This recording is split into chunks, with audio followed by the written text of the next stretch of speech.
Hey everybody, how's everybody doing tonight? Appreciate you coming in.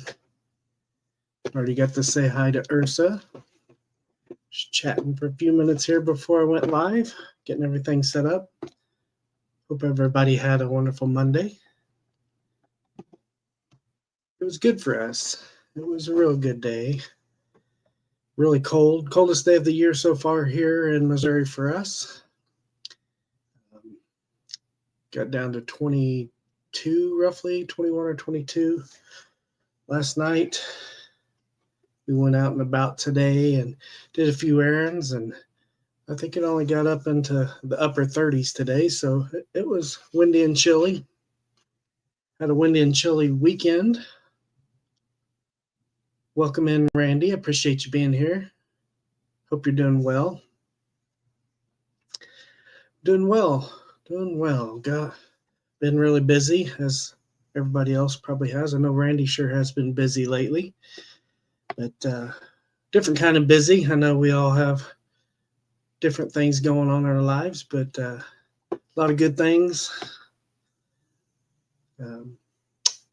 Just as most of you know from a lot of shorts I've posted over the weekend, from Thursday to Sunday, went deer camping with my nephew, his brother-in-law, and a friend of theirs. There was four of us. We went to a location in north central Missouri that, well, not north, but central kind of Missouri, just north of us, about 2 hours. To a place we've never been before, so it was a lot of fun, real fun. Seen a lot of deer, nothing too close, nothing close enough to get a good shot on. My nephew, his brother-in-law Hunter, and Austin, all three got a shot on a deer, but sadly enough, each one of them missed and didn't get one. So better luck the next part. I think we're going to go back up maybe in January, back up there. Welcome in, Herbert. Appreciate you being here. Appreciate you. Appreciate Ursa being here too. Have you all have those pretty mule deer? We don't have a lot of mule deer here. We have more up north than we do here in southwest Missouri. We just pretty much have white-tailed deer here in southwest Missouri. There is a few mule deer mixed in, but not very many. Not very many. We Jason, the guy that was camped next to us, he got a really nice 10-point buck, huge buck, and he skinned it and processed it there. And then the guy on the other side of us, he shot a 10-point and tracked it, and it got real dark and couldn't find it, so he went back. I didn't get to see if he found that deer or not, but he shot another huge 10-point buck there as well. So there's some big deer there, a lot of deer. There's over 7,000 acres there, and yeah, we're excited to go back and do, since we hadn't been there prior, we want to go back next year especially and do some more scouting. And we did roam around enough to find good locations that we've seen a lot of deer and a lot of activity. So we're kind of anxious to do some more scouting and figure the area out more. But it was a lot of fun, a lot of fun. Hey, Diesel's Outdoor Excursions, I appreciate you coming in. Thank you, my friend. Yeah, we're just going to have a few discussions here. I got the bargains deal. It should be live as we speak. I think I'm going to start uploading the bargain video segment at 7 p.m. on Mondays instead of Tuesdays, same time as I go live, just because. I was going to, since I'm using StreamYard tonight, I was going to show it and share the screen and all that, but it's a lot of work and it's kind of hard to see when you share the screen. So I figured I'm going to just leave it a dedicated video as usual. But yeah, we went up Thursday. We all got up there around noon on Thursday, set up camp. They have primitive campground that has room for, I mean, you could probably fit 50 or 60 campsites in there if you squeeze everybody in, but dedicated campsites, they got somewhere around 30, I think. No water. There is a vault toilet and trash dumpsters, but no water. I mean, there's a lake there. You could, if you have filter system, you can get water from the lake, obviously. But yeah, they got spots for RVs, tent camping. I slept in a hammock all weekend. It was a good time. Good time. Like I said, there's 7,000 acres, but it's kind of confusing up there because there's a lot of wildlife refuges that they will not allow you to hunt at all there. And the signage is really hard to understand. So they're going to redo all the signage that's up there because there's a lot of people illegally hunting those wildlife refuge areas. They're not legal to hunt in. So we called because we didn't understand the verbiage on the signage. So I'm glad we got clarification because that could have turned out pretty bad. So, but and the help of a lot of locals that are up there. The two guys that were closest to us in the camping area had been camping and hunting up there for over 30 years. So it's a real good place. It's got some really good deer population. They drain part of the lake up there to redo it for fishing and more I don't know, park area. So there's kind of rumors that they may end up it's free camping up there as of right now, but they're thinking about starting to charge for camping to help pay for what they're doing to the fishing lake and everything. So that kind of be a bummer, but that will probably shrink the amount of campers that are camping there. If you get there earlier, they have a campground in the wildlife refuge area, but they close it after October 15th during part of the season. So if you would get up there in September, early October, you could camp on that other campground as well, but it's closed after the 15th. So, but yeah, it was a good time. Didn't get anything, but had a great time. It was a really good time. Like I said, first morning or the first hunt, I didn't hunt Thursday night. I got camp set up and set back and got it finished up while the other guys went camping. And Thursday morning, we seen a couple deer, a couple doe, and a few bucks. So there's a lot of deer out there. We just got to get it figured out and go out and get some blinds and stands next year set up and scout it out a little more and be a little more prepared. We, like I said, we did find a lot of scrapes, ground scrapes and tree scrapes that we know where they're at more now. So, but it was a lot of fun. I bow hunted quite a bit, more so in my 20s and early 30s. I hadn't really bow hunted a lot, in the last probably 20 years. But I'm wanting to get back into it. I do have a crossbow now, and it's fun. It's fun to go out with the guys. Sorry, Chris, I didn't see you come in. Shy guy, good to see you. Adventures with Ken, how you doing, brother? Good evening, all. Hope you two playing games with me. I got a notification you were live, and when I clicked it took me to one of your Dale's videos. Yeah, I've got them both scheduled my Dale video to go live at 7 p.m. too. So that was kind of confusing. I might have it post before or after my live. I don't know. I'd been doing it on Tuesday or whenever I got it done, but I figured I'd have it post when my live went, so that might create some confusion on my end. It might have been my fault. Let's see here. Who else snuck in? Anybody else sneak in? 20s and early 30s. Dang, man. How old are you? Yeah, I'm 50. I'll be 51 in this December. So, yeah, man, it's been a while. I was a gun hunter mostly for the longest time. Even in my teens, when I first started hunting, my dad got me a recurve bow that was set up for fishing. So I took all the fishing gear off of it, obviously, and I think it was a 40 or 45 pound draw. I mean, it wasn't a super heavy poundage bow, but it would do the job. And I loved target shooting and everything. Then got into deer hunting, back then. But there was hardly anybody that bow hunted after that. And when I moved to California, obviously I didn't deer hunt much out there when I went through my electrical apprenticeship. So Um, I really didn't get back into bow hunting until they legalized crossbows in Missouri, and I wanted to get a crossbow, so I got into that and started hunting.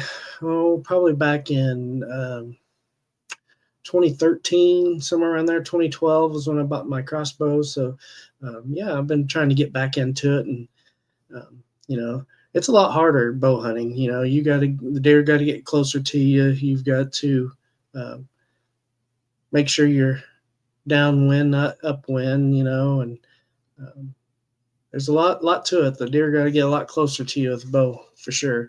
And I usually won't shoot at one over 40 yards with the bow. I want to make sure to get a good shot. And as the guys knew and witnessed this week, even some of the seasoned guys that's been going up there over 30 years, uh, there's a couple of missed good shots on some really nice buck up there. So it doesn't matter if you're inexperienced or not. You know, bow hunting is one of those things. If the deer hear you, get spooked, flinch, there's so many variables to get a bad shot or miss entirely. So, yeah, it's a good challenge. It's a lot of fun. I mean, anybody can shoot one with a gun, but shooting it with a bow takes a lot more skill. There's a lot more involved. The wind, um, everything plays more of a factor with bow hunting, of course. Hey, Ed, how are you doing? I appreciate you coming in, my friend. Hope you're doing well. Hope everybody had a good Monday.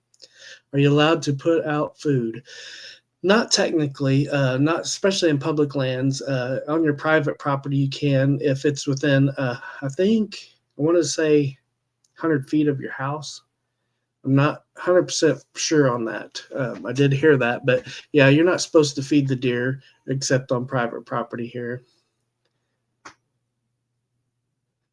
Let's see here. I just run the deer down and bite them. And I'm really just a bear that can read all or something. Yep, chasing deer. Yep. It's awesome. But I am going to share a few things. Let's see here. I don't have you as a moderator, Diesel Excursion, Outdoor Excursions. I'm going to set you as a moderator so it can be easier for you to check out everybody else's channels. But I was going to share little Will. He's got shots. He had his 2-month checkup today. Awesome. Great. He's like in the 50th percentile. He's doing great. Last checkup, he was still a little bit underweight from his birth weight. Now he's 12 pounds, 7.5 ounces. So he is doing great, eating like a horse, growing like a weed. He's man, he's doing so good. 23 and a half inches now. He was 21 inches when he was born. So I do have some pictures, updated pictures of Will. I thought I would share here. So this is his 1 month picture that we got taken. So pretty cute. I love that outfit. Such a cute outfit that he got. He's grown big. So proud of him. Shots, yeah. He got 4 shots today and 1 liquid. What do you call it? Booster or vaccine. So, yeah, he's kind of sore, not feeling well. So I didn't figure he'd feel like being on video, and I think he may be resting finally at the moment. So he's kind of been fussy, as you can, imagine having 4 shots. It's tough. It's tough on those little bodies. Leo got me a new pack this weekend. Awesome, Leo. What'd you get? I like the toy truck. Yeah, I do too. Grandma got that for him, so she was wanting to buy him the big one. So they came to a agreement and got the little one for him. So pretty cool. Got his good looks from his mom. That's what I keep telling her all the time. She goes, "No, it's from his daddy," but yeah, he comes from good seed for sure. His grandma, both of his grandpas are really handsome guys, and um, definitely didn't get it from their dad. He's got the prettiest blue eyes. But yeah, that's his 1 month picture. I thought I'd share with you guys.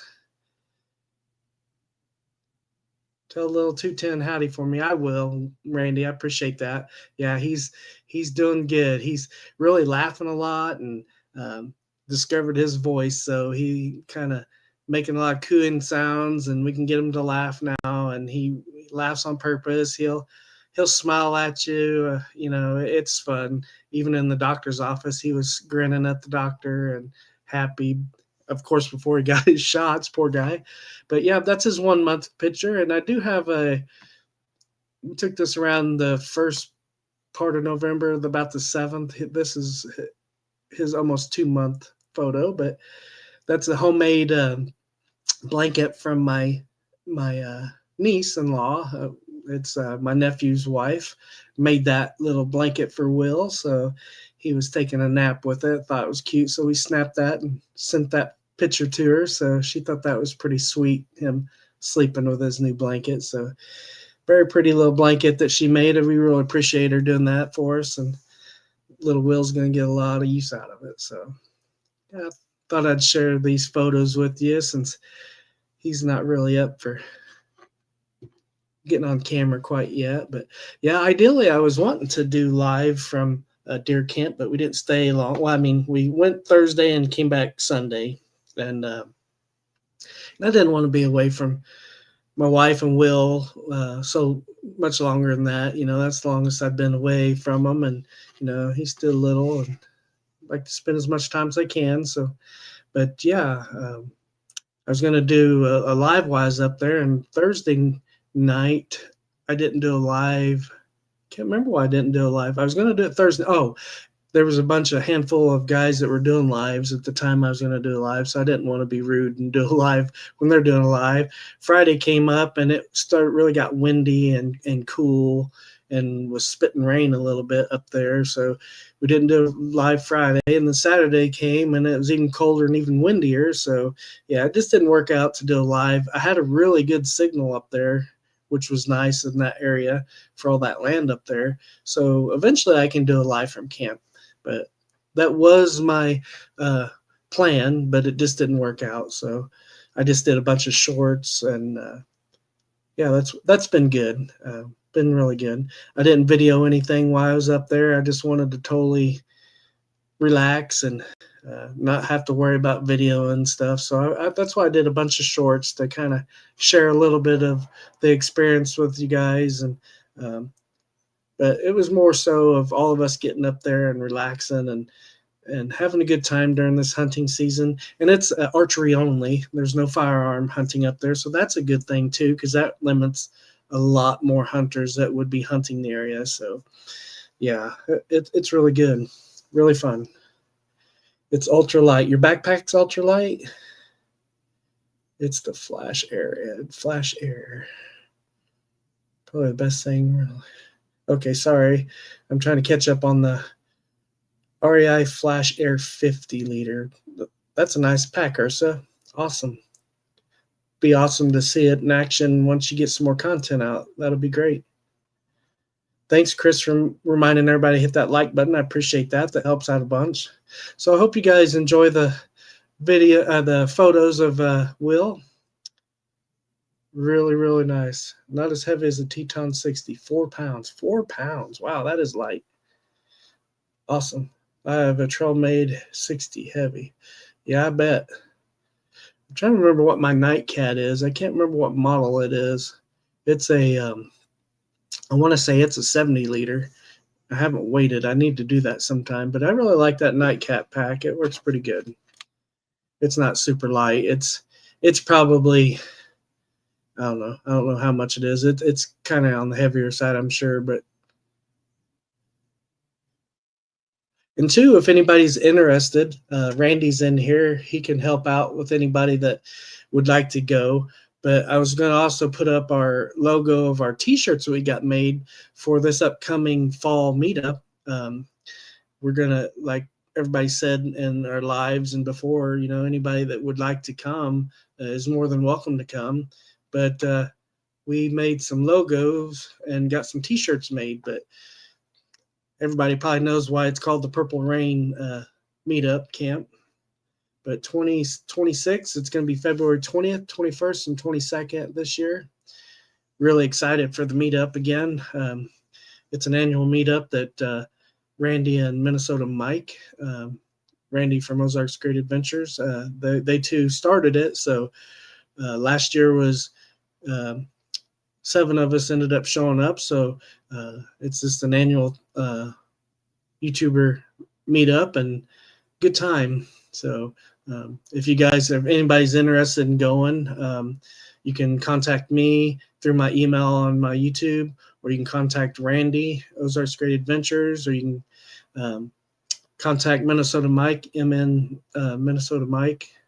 You can contact Ozarks Woodsman. You can contact Two Guys in the Ozarks. You can contact any of the guys here in the lives that come in and are moderators. You guys all know. If you don't know who all was at camp, you can always go back to each one of our playlists and check out last year's camp. Herbert T Outdoors you can contact and get information on it. But yeah, it's going to be February 20th, 21st, 22nd. But it's a pretty cool logo. T-shirts all turned out great. Purple Rain Camp, or all the other guys so far got Purple Rain Gang 2026. So either way, we got 2 logos. Doesn't really matter which one you use. I got the Purple Rain Camp, and I think Minnesota Mike, Herbert, Ozarks Woodsman, they all got Purple Rain Gang shirts. So pretty cool logos, I thought. Pretty cool. The T-shirt really turned out nice, especially for the price. The price was really inexpensive. I think I paid $8 and something with shipping. Super, super cheap. Great. Got to cut out. Have a good night. I appreciate you, Diesel's Outdoor Excursions. I appreciate you coming in and support. I hope you have a great evening. Great rest of your week. Thank you. Let's see. Next weekend, we're headed out again. Probably Aria's most expensive pack. 1 pound, 15 ounces. Wow, just under 2 pounds. All right. Smile Spray 50 liter is 3 pounds, 15 ounces. Wow. Ordered a hang tight top quilt. Those are nice, Ursa. Those are really nice. My entire hammock setup is lighter than my pack. Yeah. Yeah. I mean, as long as my pack, I mean, I'm not going to be hiking far enough really to justify having ultra lightweight. Now, if I do plan on, anywhere around here, I'm not really worried about ultralight. But if I ever do the AT or any other long trail, there's a couple in Arkansas that I wouldn't mind doing someday that might require an ultralight setup. But I'll deal with that when that time comes. I'll plan it out ahead so I can get ultralight gear. Hellbender is 2 pounds, 15 ounces. Yeah, that's pretty light for Hellbender. Yep. Hang tight is the way to go. Minder quilt is 1 pound. Wow. Awesome. Awesome. Yeah, I'm not going to stay on too terribly late tonight. I don't have an outline or anything. I just figured I'd leave it open discussion and everybody talk about camping gear as usual. And, coming up on winter, I did found a few things for winter gear in the bargain segment this week. I'm going to try to do that, not all the gear, because it's good on the off season to get things for spring, summer, and fall. But I am going to add some things, obviously, for winter that makes sense for people to save money on for winter camping. I know a lot of people don't do winter camping, but there's a lot of us that do.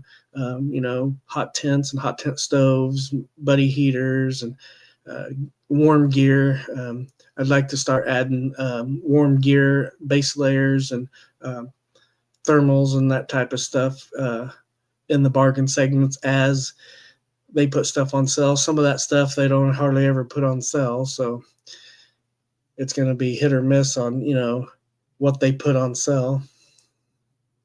It's so cold already. Yeah, and really, honestly, with the weather, they had been forecasting, a lot of YouTube weather channels and a lot of places this year has been forecasting a really harsh winter this year, especially for the Midwest and the North, obviously, but the Midwest especially. And so far, it's looks like it may be pretty close. We love to have it out to Washington next year, David. Oh man, I wish I could go to Washington. Yeah, if I had the money and time to travel, I would do more. It's so hard for me to go to many places. You know, I want to go to HangCon. I want to go to Woolly Swamp Hang sometime. I want to go to a lot of these Eastern get-togethers too. But having time off and money is the biggest thing for me. I can't afford to travel those far distances. I just can't do it. I would love to. 29 tonight in Florida. Man, that's definitely cold for Florida for sure. Definitely, definitely cold. Let's see here. That's why I got Loco Libre Gear Sweat Pepper 20 degree and pair with my Dutch Well Hair Blender 0 degree. Yep, that'll keep you warm for sure. Yep. And to wear warm, base layers and clothing when you're sleeping too adds warmth to your gear. Your gear can get down to 20 degrees, 0 degrees, but you can factor in your thermals, base layer you wear, depending on how little stuff you need to sleep with. Some people can't sleep with thick gear on, or clothing on, so they want their sleep gear to keep them warm, and they'll strip down to their base layers. But I usually wear, my thermals and another set of clothes. I won't wear bibs to sleep or whatever in, or heavy insulated gear, but I will have my thermals and my clothing on usually to help with the warmth, and double up on some wool socks or something, a beanie obviously in my hammock. But um, yeah, it's staying warm is the biggest thing you can do. You'll never forget your first hang con, I bet. And I hope someday I can make it. You know, um, it's definitely on my bucket list for sure to go. I really want to go, but you know, now especially that Will's here, it's definitely not going to be a priority of mine.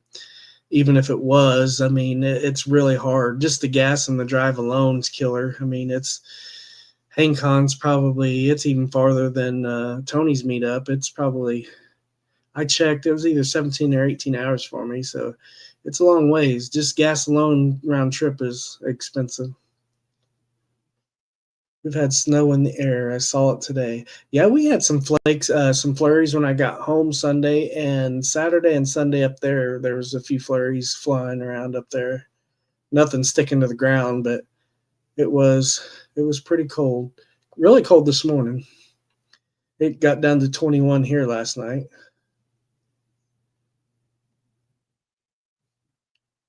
Let's see here.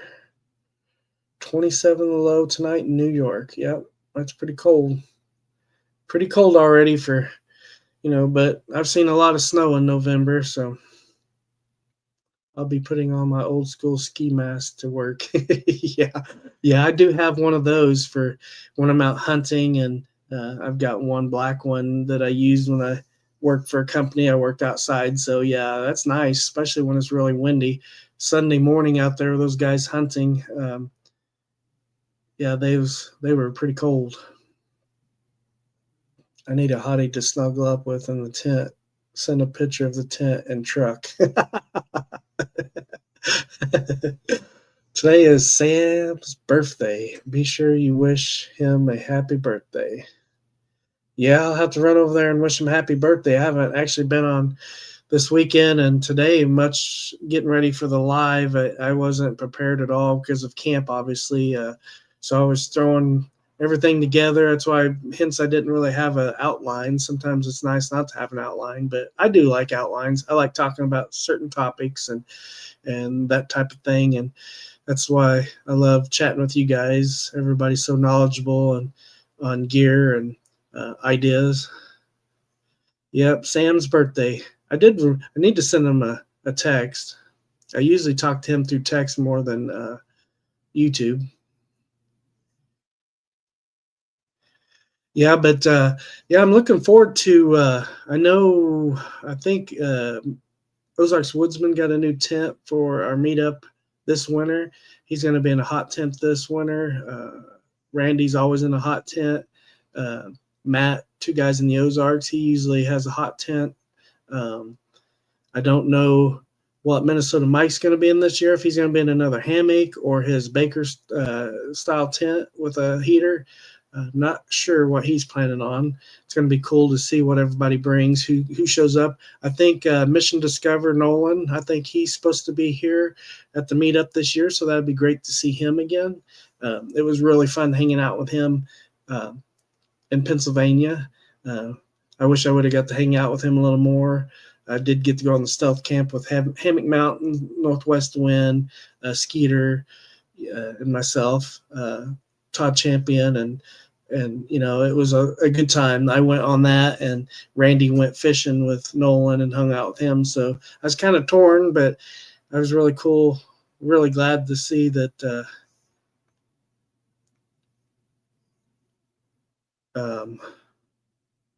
Man, what is wrong with this thing? It's stuck. Yeah, I was really glad to hear that Nolan's going to make it. Pretty cool. All right. This is not scrolling like I like. It's been a little minute since I've used StreamYard, but I do like StreamYard so much better. So much better. And, everybody says they don't want to do the horizontal because it doesn't get out to people. Well, all the people that usually come in with it vertical are I've had quite a few bad comments that nothing against the moderators, but they didn't catch and was on the live, and I had to kick them out. So, I'd rather do horizontal and not have to deal with a bunch of people, a bunch of trolls coming in and posting garbage. I just don't want to deal with that. There's no place for that. We're all family here, and we have families, and I want to, if people's kids want to watch, they can watch and not have to worry about garbage. I know things slip and people post stuff, but for the most part, StreamYard's pretty safe, and the horizontal is geared more towards your subscribers and your buddies. So I'm okay with that. I don't need thousands of people watching my live. If they can't see that I posted, if they're not subscribed, I get a lot of subscribers from shorts and stuff. So I'd rather do some shorts and send them out there and get people to come to your channel that way than having people coming live and dealing with all the garbage you have to deal with. Let's see what I missed. So I'm caught up on. I think I'm caught up on. Yeah, I'm good. I'm caught up on comments. So I don't know how many of you guys. I know Herbert's going to be there at our meetup and do some winter camping. Are you going to have a buddy heater, Herbert, or are you going to do a hot tent this year? I haven't decided. I probably just use my regular gear that I have like I did last year. Last year was really mild and warm for us in February. So this year I'm afraid it's going to be a lot colder, which I have the gear to keep warm. But if I ever do get a hot tent, it will be a hot tent for my hammock, a one-wind hot tent probably. Haven't decided if I want to get one of those or not. If I don't get one this year, I might try one next year. Really depends.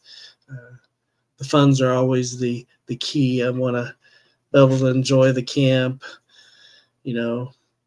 I have the gear to stay warm, so it's not a necessity. I'd have to buy a heater, and I'd have to buy a heater or a stove, or I'd have to buy the hot tent. So it's quite a bit of money there together. Hey, Matt, appreciate you coming in too, guys. How are you doing tonight? You at work tonight, I'm assuming? I appreciate you coming in. Anyone have any suggestions for a buddy heater and condensation? Yeah, just make sure it's ventilated really well. The better your tent's ventilated, because the good thing about a buddy heater, it heats up a tent really quick. So the better you have it ventilated, the better it's going to do on condensation. But even with that, I've always got condensation on the inside of the tent using a buddy heater. There's really no way of getting around a little bit of condensation, really. If you don't run it, the higher temperature wise you run it, I've come across, you get more condensation. So if you run it on high more than you do low or medium, you'll definitely get more condensation. So uh, ventilate it as much as you possibly can. If you have a good four season tent that has really good ventilation, it helps a lot. But then again, if it's really ventilated, uh, it lets in more cold. So you got to play around with the tent you're going to use it in. But have a carbon monoxide detector for sure, and make sure it's plenty ventilated. And if you can sleep at night without the buddy heater on, I'd highly suggest that. Even if you do have a carbon monoxide, I would rely on it to keep you warm when you're out of your sleeping gear. I always sleep with no heater on, whether would be in a hot tent or I have a buddy heater, just for safety while you're sleeping, because you could sleep through the carbon monoxide detector going off depending on how hard of a sleeper you are. So I wouldn't sleep. My opinion, I don't sleep with any kind of heater on, wood stove or buddy heater, when I'm sleeping. I always rely on keeping warm with my clothing and my sleeping gear. That's just my suggestion. Anything propane needs good ventilation, but you will never prevent it fully. Absolutely can, for sure. I only have my dark rest tent. I mean, that's fine. I would rely on your sleeping gear, Chris, and you can always throw a tarp over your tent and not even use a heater except for when you wake up, and you can vent your front door and a window or something when you're awake. But I would use it like when you want to wake up and get dressed, or heat it up before you go to bed and get the tent nice and warm and your sleep system warm. Go in there, turn it on, warm up your sleeping gear and everything before you go to bed. Take you boil you some hot water and put in an Nalgene bottle or a heating pad or whatever. A heat what is those old heating water bottles you can use, those flexible ones? Those work really well. Get a wood stove if you can. Yeah, I mean, if you get a wood stove, but his tent's not set up for a hot tent. That's the reason why he's thinking of a buddy heater, Ken. But yeah, I mean, if you can get a hot tent and a stove, you wouldn't get the condensation, but you still can get carbon monoxide with the wood stove too. So even if you have a wood stove, I would always suggest you get a carbon monoxide, any kind of heater that's in your tent. But even if I would get a hot tent, I would not try to sleep all night with the fire going. I would just use it when I wake up in the morning to get dressed and get warmed up before you get out of your tent. And I definitely would use it before I go to bed to warm up everything. And if you're going to cook, I'd never cook inside my tent unless you're somewhere where you don't have to worry about, big animals. But yeah, pretty much I'd always use it to heat up my tent before I go to bed. Get one of those dehumidifier packs at Dollar Tree. Yeah, those work good too. Good suggestion, Matt. Two guys. Yeah, any kind of moisture absorber does help. It definitely does.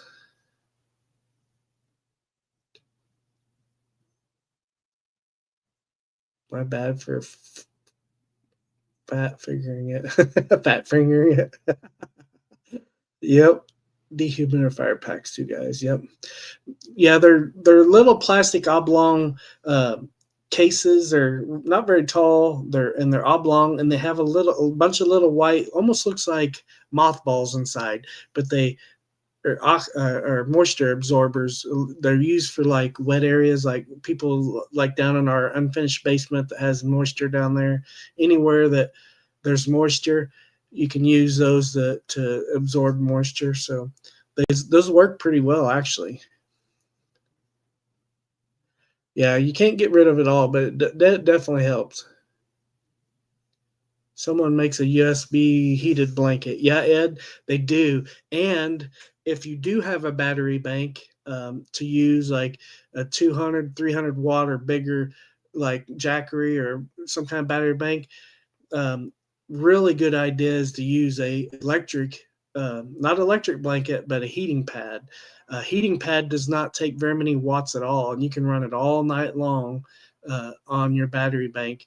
Electric blanket takes a lot, hundreds and hundreds of watts of maybe even 1,000 watt. I can't remember. It depends on if you run it on high, medium, or low. But yeah, a heating pad is an awesome idea.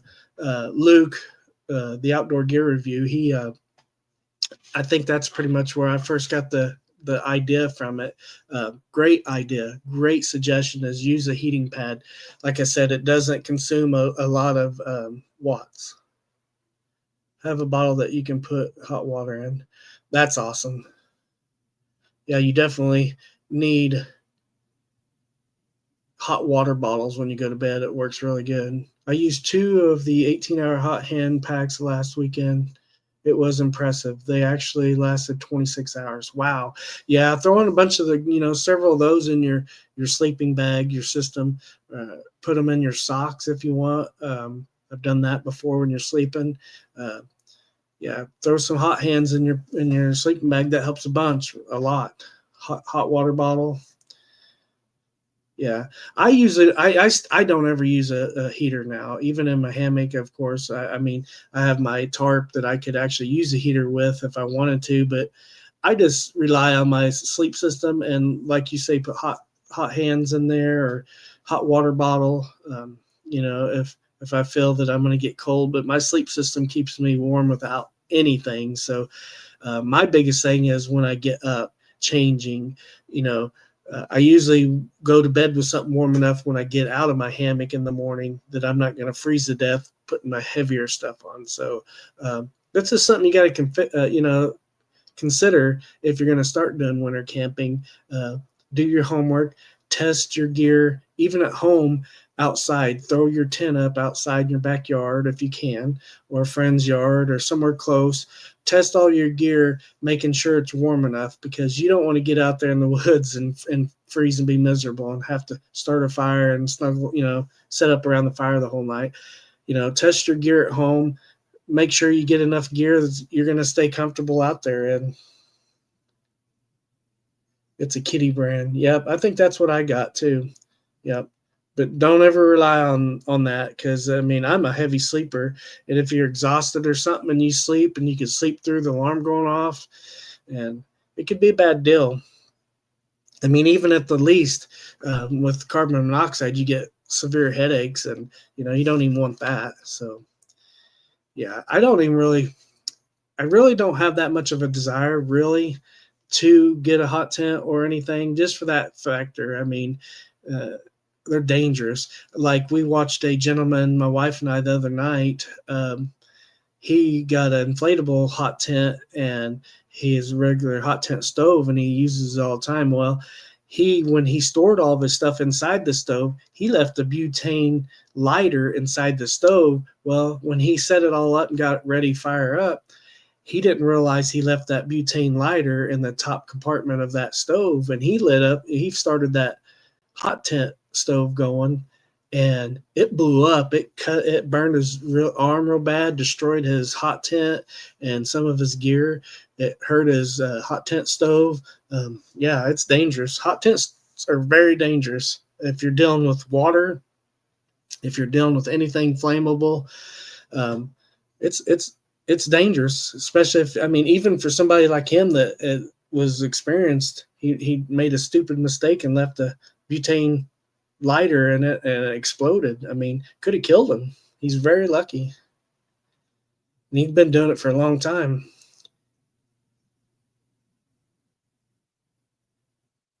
Heat a blanket in Portal this weekend and make a video on it. That'd be so cool, Ken. Yeah, I'd like to see that. Definitely. So I tested the MGO from Mazama. Huh. I'm not sure if I know what that is. MGO. Is that a battery bank, Ursa? Man, I'm getting behind again. Let's see here. Y'all seen Steve Wallace cooking a meal with those hot hands? Yep, sure did. CO2 detector, 100%. Absolutely. Yep. And if you can get anything else to back up, you know, um, a CO2, but that's why, I mean, I dress warm enough in my clothes. I really don't even need a fire. I mean, it's nice to have a fire outside, but I don't know. It's too much work and too much danger for me to even for me personally to even deal with it and consider it. I mean, it's no matter how good ventilated you got it. Uh, I've had minor headaches from being in hot tents, from sleeping, and and that's from carbon monoxide. Even though the small amounts of it that won't set off a CO2 detector can give you headaches, and it's dangerous. It's dangerous.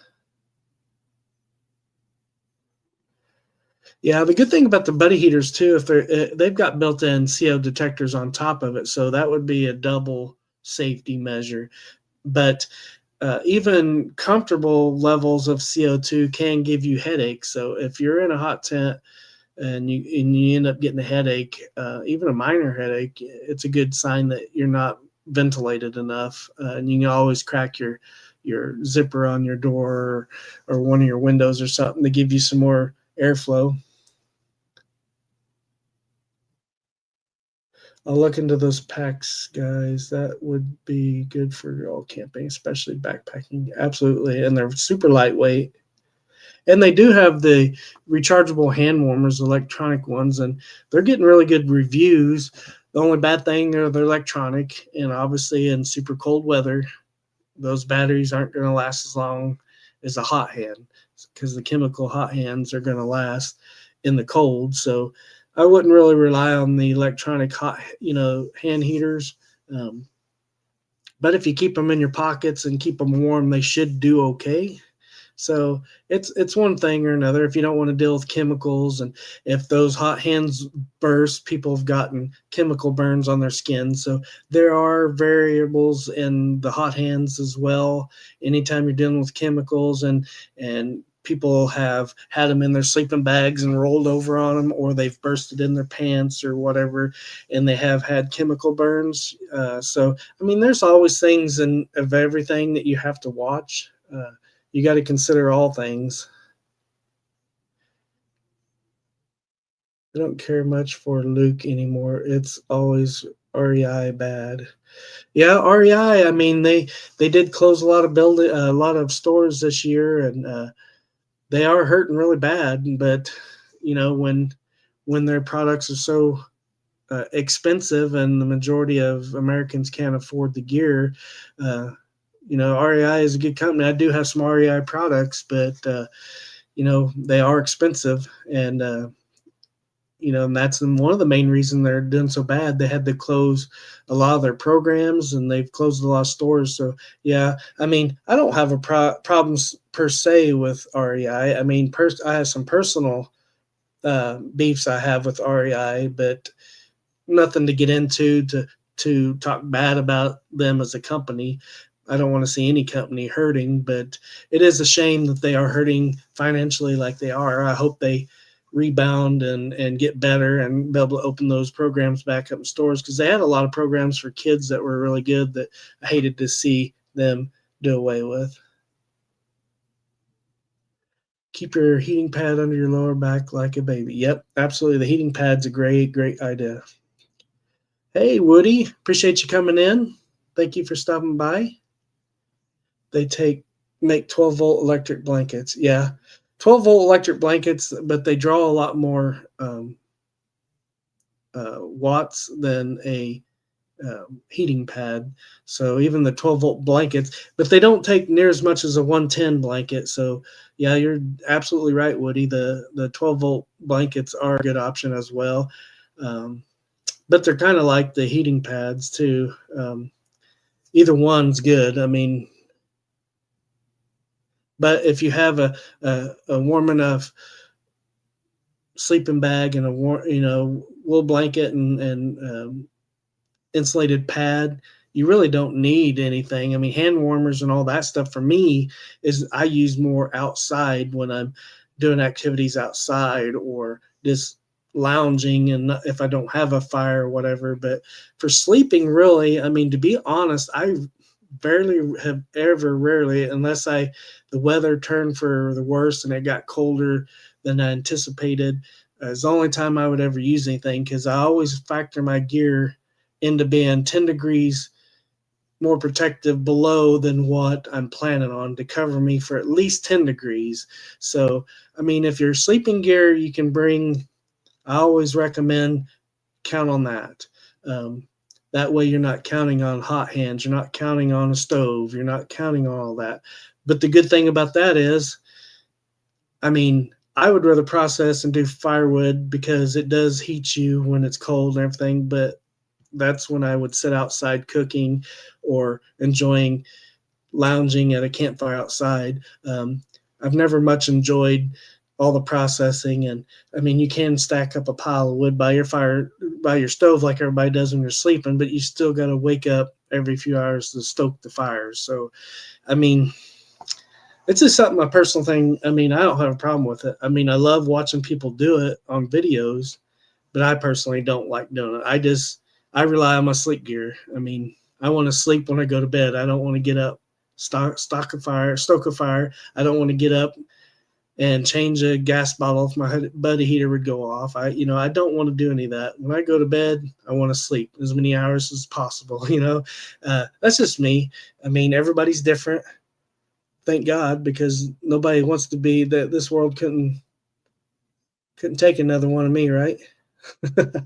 Leaks from the not tightening them right in there or something. I would wash it by hand. Wasn't wash mine. Hey, Woodsman, appreciate you coming in. Thank you for coming in, sir. Hope you're having a good Monday. Hope everybody's had a really good Monday. Um, Coming off that hunting weekend was a lot of fun.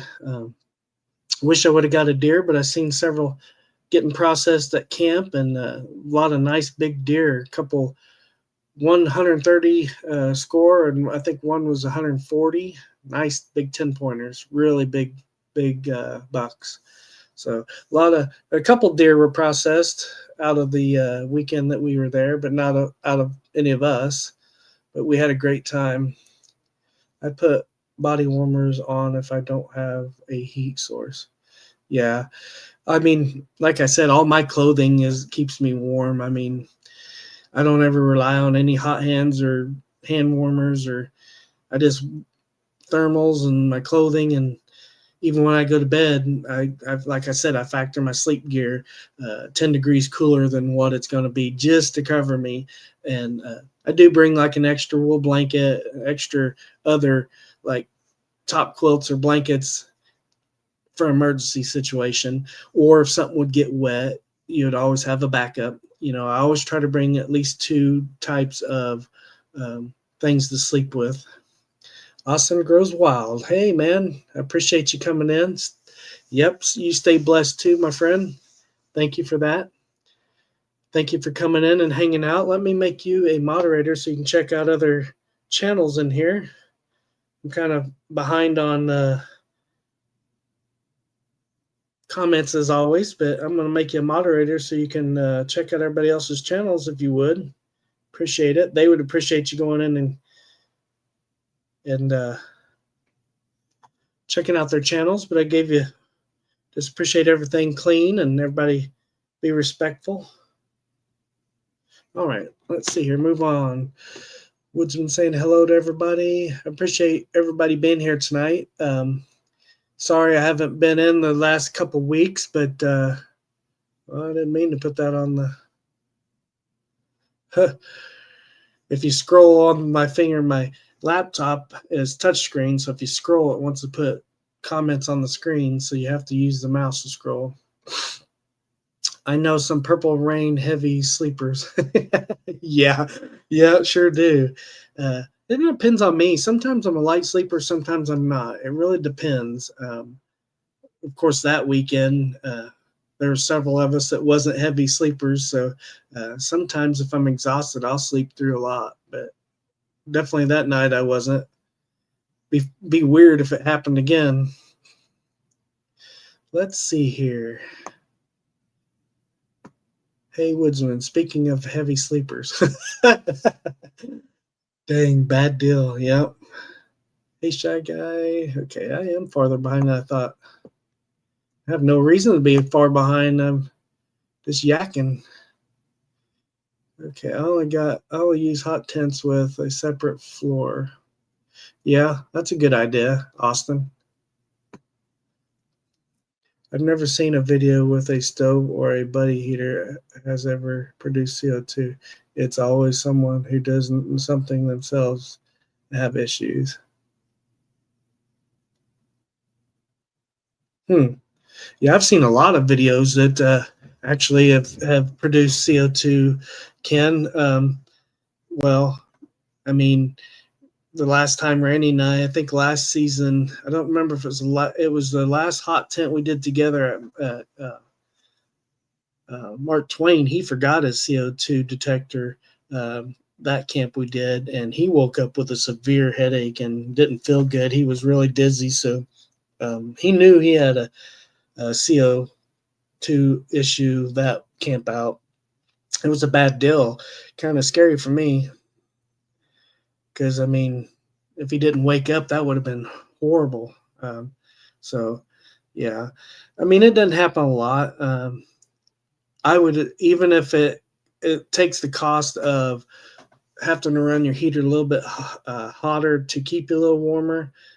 I would over ventilate my tent uh, at the cost of not having to worry about CO2. But um, I mean, like I said, I just don't mess with it at all. I'll use the heater outside the tent to warm up in the morning, or even in the tent to warm up while I'm getting dressed fully and getting ready to start your day. But I just don't want to mess with. I don't want to mess with. I do more camping. That I mean, during deer season, I'll do more car camping just because I don't stromp, hike out in the national forest here and camp while hunting season's going on. So I do more car camping and can take heaters if I wanted to this time of year.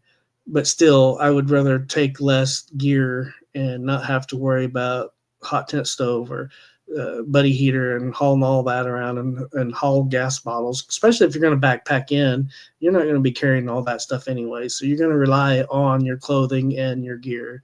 Kind of like I said on the live about the winter gear list, going over all that. I mean, it really depends on what you're doing. If you're hot tenting, you're not going to be hiking in unless you have an ultralight hot tent and stove setup. You're really not going to be hiking in for miles unless you have a sled or that type of thing and hauling gear out. Then of course you can take what you want. See, my Moscow is an ultralight water bottle made by YouTube channel. Huh. I'll have to check that out. I've never heard of that. I'll have to check it out for sure. Diesel heater is the way to go. Yeah, definitely a diesel heater would be nice, and you could have it sitting outside, not have to worry about any of that. But I would 100% agree with that, Woody.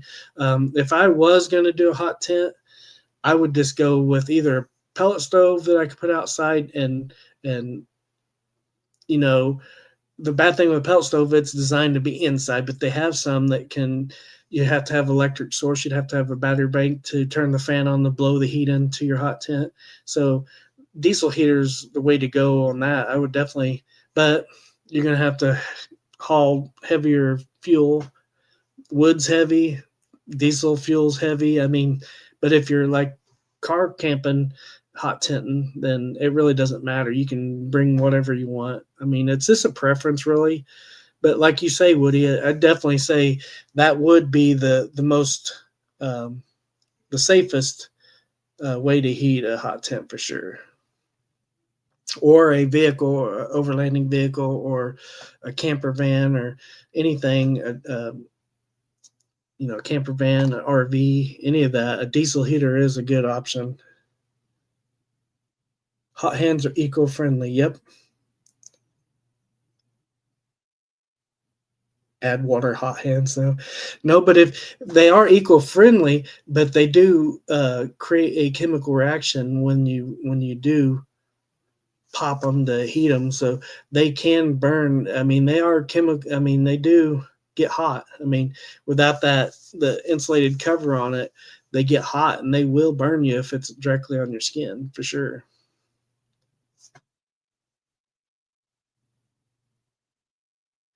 I mean, as long as you put them, I mean, you can even put them in a sock or whatever. I mean, for the most part, I've not ever had a hot hand open. Um, they're pretty tough, but there is always a possibility. But like I said, I usually don't sleep with them. I mean, my gear is plenty warm. Um, I really don't use them. Most of the time, I'll use them as if I'm lounging outside before going to bed and it's getting cold. I put some in my boot, my socks, or just in my pockets, and put my hands in my pockets to, if I'm outside or something. Um, but really, like I said, if I'm getting in my sleeping gear, I'm pretty warm. The trail made packs are really good starter backpack. The trail made pack. I'll have to check that one out. I don't know if I know that one yet. Had it 3 years, still looks new. Yeah, if you take care of your gear, man, it'll last for sure. Take real good care of it. Don't abuse it. Clean it, and do proactive maintenance on backpacks and stuff. Where find a seam starting to pop or whatever, you can restitch those seams and don't let them rip. Always inspect your gear, and if you can coat it with anything, or like I said, be proactive, and if you see something starting to unravel, man, fix it before it becomes an issue. I wouldn't mind having a one tigress Co's sack. I haven't seen that. I'll have to check that out. I'll never sport REI to keep it clean and simple. They're judgmental towards me, and I was there spending a lot of substantial amount of money. I ended up walking out with a purchase without purchasing anything. Yeah, I have a couple personal beefs with REI personally, but it's things that are more personal to me. Um, I'm not going to get into it. It doesn't matter. They're an outdoor company. I don't wish any outdoor company to go under. There has been a lot here lately that go under, and but I would like to see them change a few things, and not be geared towards certain people. They're very picky and choosy of what type of people they lean towards or want to support. They're geared towards. I mean, obviously, their gear's higher priced gear, so obviously they're aiming towards a higher money market to make more money, and more to them if that's what they want. I'm always and have been more geared towards budget gear, just because you have the money doesn't mean you need to spend the money unless that's a product you want. I mean, I personally, I gave $65 for my 70-liter backpack, and it works fine. If I only get 5 years out of it and have to buy another one, I'm still under. Even the Osprey bag I would like to have, it's $160. So I could almost buy three of the bags I have last 15 years. That's how I look at it. I've had young kids. I have Will now. There's That's just how I look at it. And it's a name brand thing. Some people have to have name brand gear. Some people have to have name brand food products or toiletries. Like my mom had to have Hellman's mayonnaise. She wouldn't buy Walmart's Great Value mayonnaise. She had to have a certain brand toilet paper. I get it. That's why there's different brands of everything. But I want to see new people get into camping, and that's why I do budget camping gear geared towards a lot of people that's asked me about getting into camping. I want them not to go spend $200 on a backpack and $400 on a tent, and they hate it and they'll never camp again. They're not going to ever reclaim that money back out of their gear. I'd rather see them buy a $150 Ozark Trails tent and a $60 backpack, and if they hate it and they don't go out, they're a quarter of their cost. That makes more sense to new campers. We all are seasoned campers, and already setting our ways on what we like and everything. I'm not going to tell any of you guys to do what I do, because we all are avid outdoorsmen and already like what we like and are setting our ways. So I want to hit more on new campers and help people save money, and I like putting, more expensive gear on the bargain deals every week. That, we all need power banks, we all need camera gear, we all need to get new drones when they wear out or whatever it is. Let's see here. The Flash 55 is also a perfect pack for the starter. Too, it's not $200 at Mouse Spray.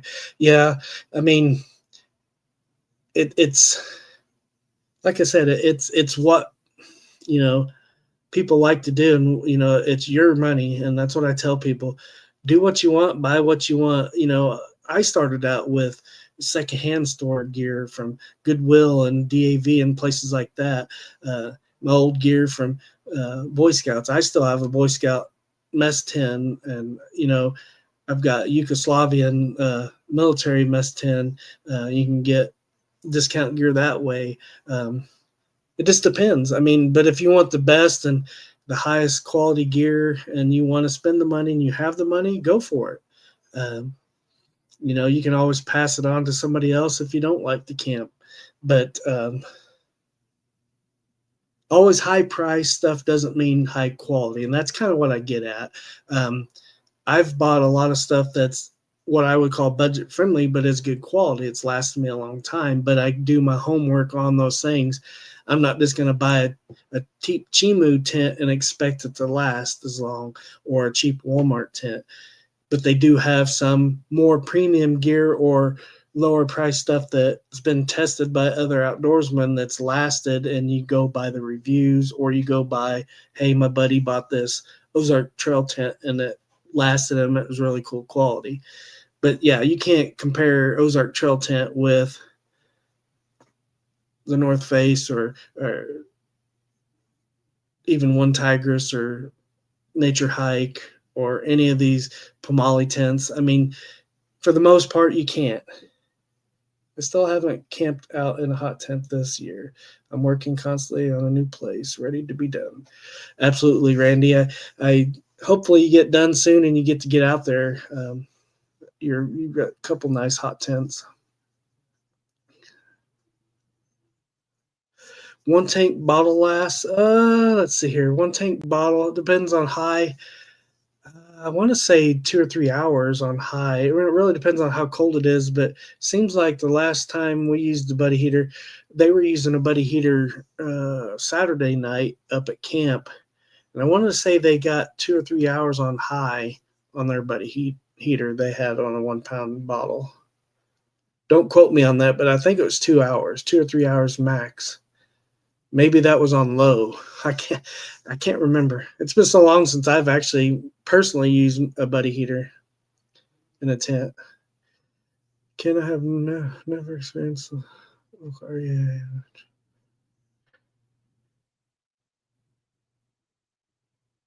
Yeah, it's one of those things. Depends on the REI stores too. We don't have any near here, so I can't worry about REI. All the REI stuff that we've had or I've ordered I've ordered online. I've actually only been in one actual REI store, and that was when I lived in Phoenix. Love the updates. 3 to 4 hours. Yep, I was right, Ed. I mean, um, I would do it on low and help knock off the you know the chill. But yeah, 3 hours on high, about 4.5 hours on low hours. Okay, Ken, appreciate the input from you and Ed. I figured you guys would be able to tell them. Academy pants, the Magellan blew out first use, so did my $80 Columbia pants. Wow. That's why I go with cheap pants. So if they blow out, there ain't a big deal. I'm not gonna. But I'm the type too. I am not gonna spend 60 or even $80 on a pair of pants. I mean, I never have, never will.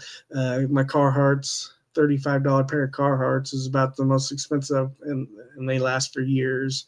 Uh, my redheads, insulated redheads that I've had in the past have lasted and worked great. And they're, I think, $40 for flannel line insulated camping pants. Those are really good at Bass Pro.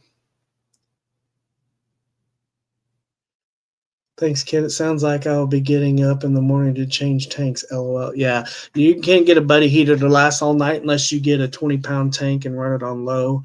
And put the tank outside and run the hose inside, Chris. But like I said, I personally wouldn't worry about.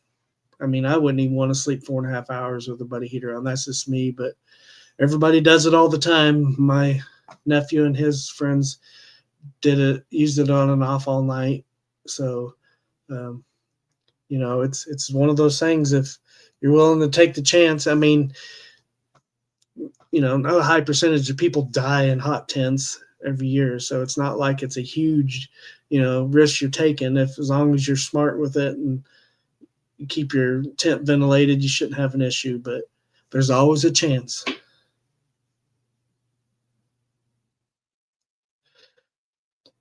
If I buy any more camp gear, it's going to be the Urban Linen Stove Kerr stove. I don't know. Yeah, I've heard of somebody else having that stove, but I don't remember who had that stove. I've seen somebody on YouTube that had that one. I'm not familiar with it at all. And Fall Raven, yeah, I'm too poor for Fall Raven too. I mean, coat lightweight jacket I found was $200, and that was a cheap one. Yeah, yeah, I won't spend that much on outdoor gear.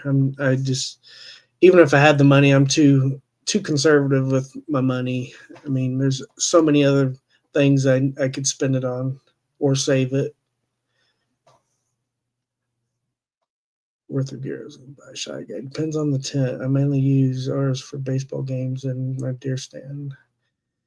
Let's see here. I have a 10 by 9 dark rest tent. I should probably use a cot instead of an air mattress, right? Unless you want to get a real expensive, like Thermarest has the best. Well, now One Tigers has a sleep pad that's is rated as high on the R value as the Thermarest, and it's a lot cheaper. Um, well, there goes. So yeah, I mean, you'd have to spend quite a bit of money. They're expensive mats still, but I would definitely use a cot with a. But you're still going to have to use some kind of a foam roll mat or something to insulate you from underneath the cot, because you're going to get cold underneath the cot, kind of like a hammock still. So you're still going to have to use some kind of pad. I just use a closed cell foam pad, and it keeps me warm enough when I do use my cot, and a wool blanket on top of that. And then I put my sleeping bag on top of the wool blanket. So that keeps me insulated well below zero. I've never had a problem with, and if you want to double up a cell, closed cell foam mat, that helps too. Um, Before I got an underquilt, I would use two closed cell foam mats in my hammock, and it always kept me warm. But you do get condensation in the hammock with the closed cell foam mats. It gets hot, and a tent should be overkill. Absolutely, man. Those buddy heaters put off so much heat. Yeah, they're really good. I know a lot of people. I have a friend that has a deer camper that he uses a buddy heater in, and it'll run you out of that little camper. Yeah, Randy, I was telling him earlier about um, you getting sick in that hot tent. Yeah, it's definitely dangerous. It's really dangerous. And that was a wood stove. That wasn't a buddy heater. And I don't know how many of you guys weren't in here, but I could show the pictures of Will again.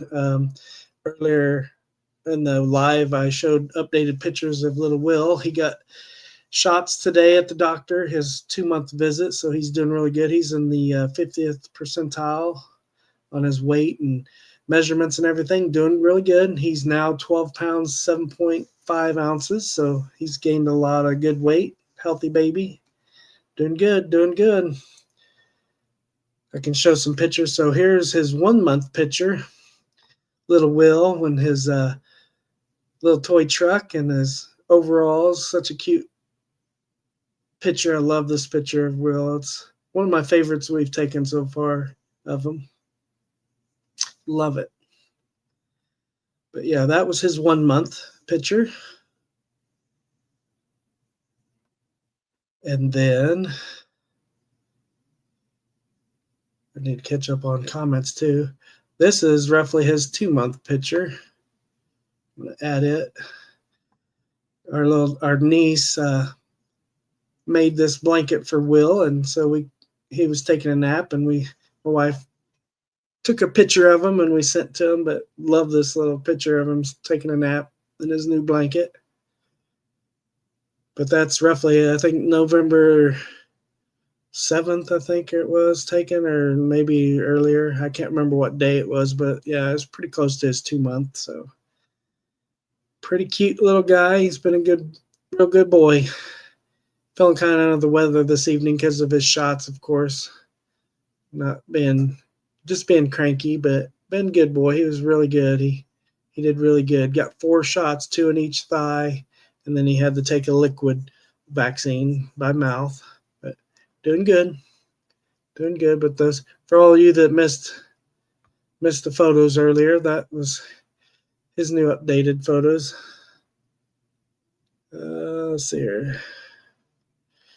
Shy guy, the higher you sleep, the warmer you'll be. I slept on a cot 2 inches off the hot video in the past February, and it's cold laying on warm setting up. Yep, good info, Ken. That's why I love these lives, man. Everybody can help each other out, and everybody's different levels of camping, and everybody has so many different ways they do things, and absolutely love lives. I learn so much and enjoy the lives so much, even on everybody else's lives, because of the interaction. And even if you're not chatting, and if you're just sitting in the background listening and watching the chat scroll, you learn so much by reading people's comments. And this outdoor community's full of knowledge. I love it. I love the good old hot tent wood stove myself. Yeah, the hot tent wood stove is, wood'll heat you for sure. To heat you while you process it. Always heat you 3 times, I say.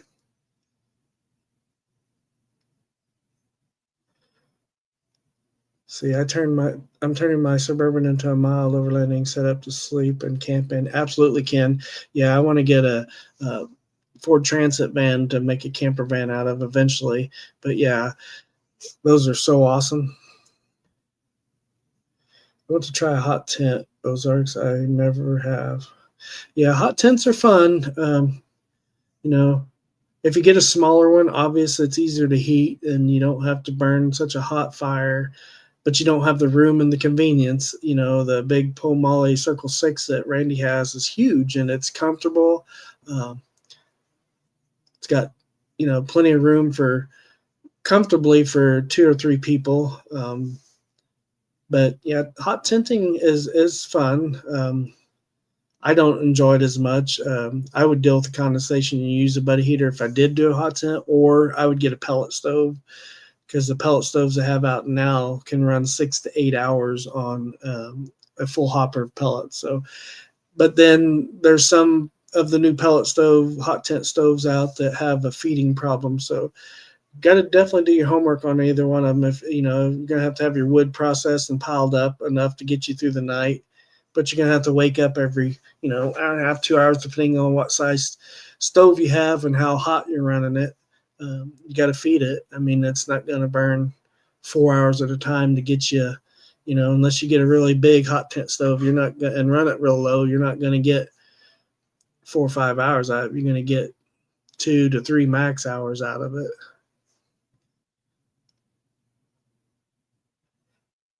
But they are fun. They are comfortable. I pretty much like it when you're cooking dinner in there on your hot tent stove to cook on. That way you don't have to bring extra cooking gear. I like it for, like I said, to warm you up and warm your bedding up before you go to bed. I've never been the one to feed a fire and deal with that while I'm sleeping. I'd rather have the continued full sleep, wake up in the morning and kick it back on so you can get up and get dressed and get your day going and cook your breakfast in the morning. So that's my idea of a hot tent. I know a lot of people are different and they don't sleep very good. Like Randy says, he don't sleep that good, and so he's up anyways. Not me. I sleep really good, so I want as many hours of sleep at a time as I can. So if I do get into a hot tent, like a hot tent for my hammock, I definitely want like a pellet stove or a buddy heater that I can get a good range, at least 4 hours of heat at a time before I have to get up and change a bottle or put more fuel in. But like I said, I'd rather sleep for 10 hours, 8 or 10 hours, and be in my nice warm hammock and not have to get up. Call it lazy if you want, but if it's that cold out there and you really need a hot tent, it's cold for me. So I'd rather stay in my warm sleeping bag and not have to get out of it until morning. Appreciate you reminding everybody hit that like button. I appreciate it. Thank you, Herbert, for reminding everybody. I appreciate you guys hanging out, man. This is what it's all about. I was looking forward to the live tonight. Sorry, like I said, the last couple of weeks of not doing lives, but I know everybody knows that I'm busy right now and just have things come up. We just can't always have them every week, but I try to. Last week, I know I didn't give a lot of notice that I wasn't going to do it, but just so busy. At the end of the day, we might all have a few different of opinions on it, but that's what I love about y'all. I can still be friends and keep on trucking. Yeah, I mean, it is what it is. I mean, Chris may get a hot tent and a stove, and he may hate it. I love watching the videos. I one of my favorite YouTubers, he does most hot tenting through the winter. I love watching them. I personally love cooking on a hot tent stove. I love the idea of it because I have a pellet stove in my house. I've always grew up with wood stoves. I've had them all my life, but I like to sleep more than I like to, maintain that. I just and it's so much more gear, so much more time that I want to. But that's what people enjoy. People love, hike, camp, climb. He loves hot tenting and they live for it. Randy loves it and lives for it. That's the good thing about it is because it is cool. Gets you really cool hot tent that has glass on the side. I mean, it's nice. Get the crackle of the fire and like the cedar wood that Randy burns is nice crackle and it's a very pretty fire, pretty wood. I do like it and I enjoy it, but I like to enjoy it through like Randy or through somebody else that loves to do it. I'll do hot tenting that way. But like I said, I would like to try to get a hot tent for my hammock, but I really don't want to spend the money on the stove and the hot tent, knowing that I probably won't use it the whole time because I'm content with what I have, So, I mean, everybody loves doing different things. Just like I love watching Suge do his extreme winter camps and his hammocks up there in Minnesota. I mean, holy cow, so cold, 20, 30 below, up there. And his gear keeps him warm, and he doesn't use any kind of heat either. He relies on his gear, and I really enjoy watching his videos. Thanks, Randy, for reminding everybody to hit that thumbs up. Appreciate it. Ken, wait, what? You have friends? Yes, he does. Ken's my buddy. I have a cheap 100-liter bag. I know it's last me about 15 camps. Hey, Chris, I mean, it works. It gets you out there. I enjoy your videos. You're having fun. You're starting to really make good videos, and I enjoy it. I enjoy watching your camps. I enjoy the big fires. I'm a big fan of fires like that. And that's me. I'd rather build a big fire outside. And, I'm kind of like Carlisle 195. He's known for big fires too. And I love sitting around a big fire outside. When I go to bed, I want to go to bed, get warmed up by a fire outside and get really toasty and then jump in my sleeping gear. It's always a hit of mine. I love smelling like smoky, campfire. I love that smell. And that's one good thing about deer camp, fires, wood smoke is a good scent cover for, when you're going hunting too. One tiger's Kozak is a hammock hot tent, but it can also be used as a tent. Okay, so that's the name of that one. So that one probably is the one that Tony has. I think that might be the one Tony from Random Adventures has. Yeah, that's kind of like the one that One Wind has too. It's real similar. If it's the 10th, I'm thinking of it. I think it's probably the same one or same like style. Kidding y'all. Goes outside and live now in a bunch of dehydrated meals from a small business. Miranda Goes Outside is actually live right now. You'll have to check her out.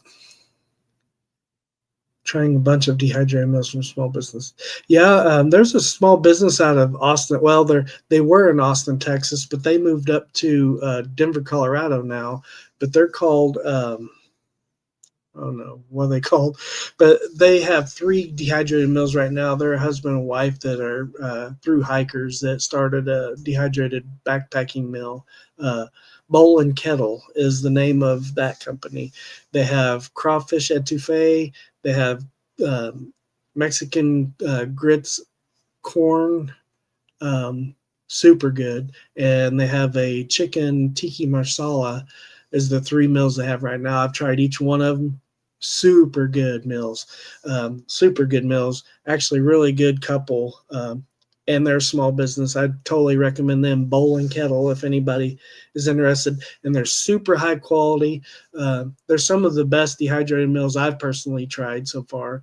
I haven't tried them all and a tremendous amount of them, but of the ones I've tried, they are definitely, if you like crawfish etouffee and you like grits, the Mexican corn grits and chicken tiki marsala, they were phenomenal. They were so good. I would highly recommend them for sure. I'm all about supporting small business for sure. So I bet I woke up. Kid, I heard that. Surplus is always a good place to start. Also, secondhand gear is good too. Absolutely, military gear is tried and true. You can't go wrong with military gear. I know it's on the heavier end, but it's tested and true, tried and true. Lots of military, British military, U.S. military, uh, German military, Swedish military, all really good gear, and you can get really good deal on all of them. One of my mess kits I have is a Yugoslavian mess kit. Love it, absolutely love it. It's a military mess kit. It's one of my favorite mess kits. Of course, my old Boy Scout mess kit. You can find those at thrift stores all the time for under $20. Sometimes $5 or $10 for old Boy Scout mess kit. You can't go wrong with them. The old stainless steel U.S. Mess kits, or you can find them all over the place. Really good mess kits. Um, are they lightweight? No, but if you're not looking for lightweight gear and you're just starting out camping, yeah, go to garage sales. There's always camping gear at garage sales. Always. Yeah. Thanks, Matt, for reminding everybody of that. Yeah, that's what I always say. You're first getting into camping, borrow gear even. But when you first get your gear, no sense in spending a bunch of money if you're not going to keep doing it. If you're only going to go camping once, you don't want to spend $1,000 in gear when you can get it for $100 or less at thrift stores to get everything you need to go camping. I mean, I got a really nice wool blanket at I think it was a Goodwill for $7.50. I mean, you can't even. I bought my military style wool blanket and it was $40 new. I think on eBay or Amazon, one of the two. So I mean, wool blankets, you don't have to even get fancy sleeping bags and stuff to start camping in, especially if you're a mild camper spring, summer, and fall. You don't need, really heavy. Uh, if you're starting out, not going to want to start out in dead of winter anyway. So a lot cheaper to get, spring, summer, and fall gear. That camo tent you saw. I have a cheap tent that is still going strong. Yeah. Yeah. I mean, as long as you're easy on it and you don't mistreat it and you don't, you're not hard on it, even cheap stuff, yeah, if it isn't fully waterproof, you can get the water, you can treat it and make it even more waterproof or add a tarp to a cheap tent. So even if it isn't, you like the tent and it's not fully waterproof, hang a tarp over it. I mean, there's ways to save money even if it's a cheap blue tarp. it will protect you from the rain and make that sleep system you have water resistant, at least, you know. Yeah, woodsman. I mean, that's the good thing to do. I mean, it's going to last you forever. That military gear is definitely. Uh, I suggest anybody use it. I love my military sleep system. Hey, Mom, I appreciate you coming in, Marines Army. Mom, I appreciate you here. Appreciate your support. Hope you're doing well. Thank you for coming in and hanging out with us tonight. We're just kind of open chatting like I love to do about camping gear and not having any real topics. I did show pictures of my son, Will. Mom, if you'd like to see them, I'd be more than happy to show them again. He's 2 months, did his 2 months checkup today and doing really well. Doing good. Got to get back to work. Good night, everyone. Thanks for stopping in, Matt. Appreciate you, brother. Have a good night. Be safe. 20 pound bottle and low will last over 100 hours. See, I mean, a buddy heater, that's great. I mean, if you want to sleep all night and you want to sleep with heat all night, see, I sleep better in cooler weather, you know. So if you want to run it, you know, for a little bit and knock the heat, the cool off to get to sleep. But yeah, that would be the best and longest running time is to get a 20-pound bottle of propane and run a buddy heater. Then you wouldn't have to stoke a fire or whatever. Next best thing would be the pellet stove. Got to go for now.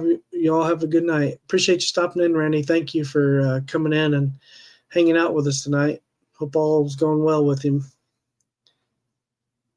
The guys that maintain the campground I go to say more people abandoned 15 to 20 Ozark Trail tents during the summer. Really? Huh. Yeah, because that's cheap gear, and a lot of people are going out to party. They don't care if they trash or throw a cheap tent away.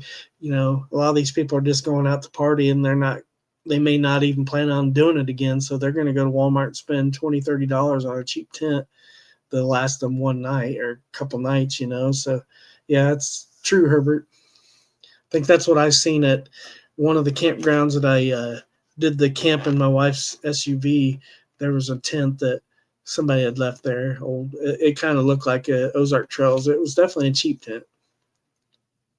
Let's see here. Rewild and I got the same REIs to go to the same REIs, so they kind of know us when we walk in. I mainly go there for shoes and clothing now. Got too much gear.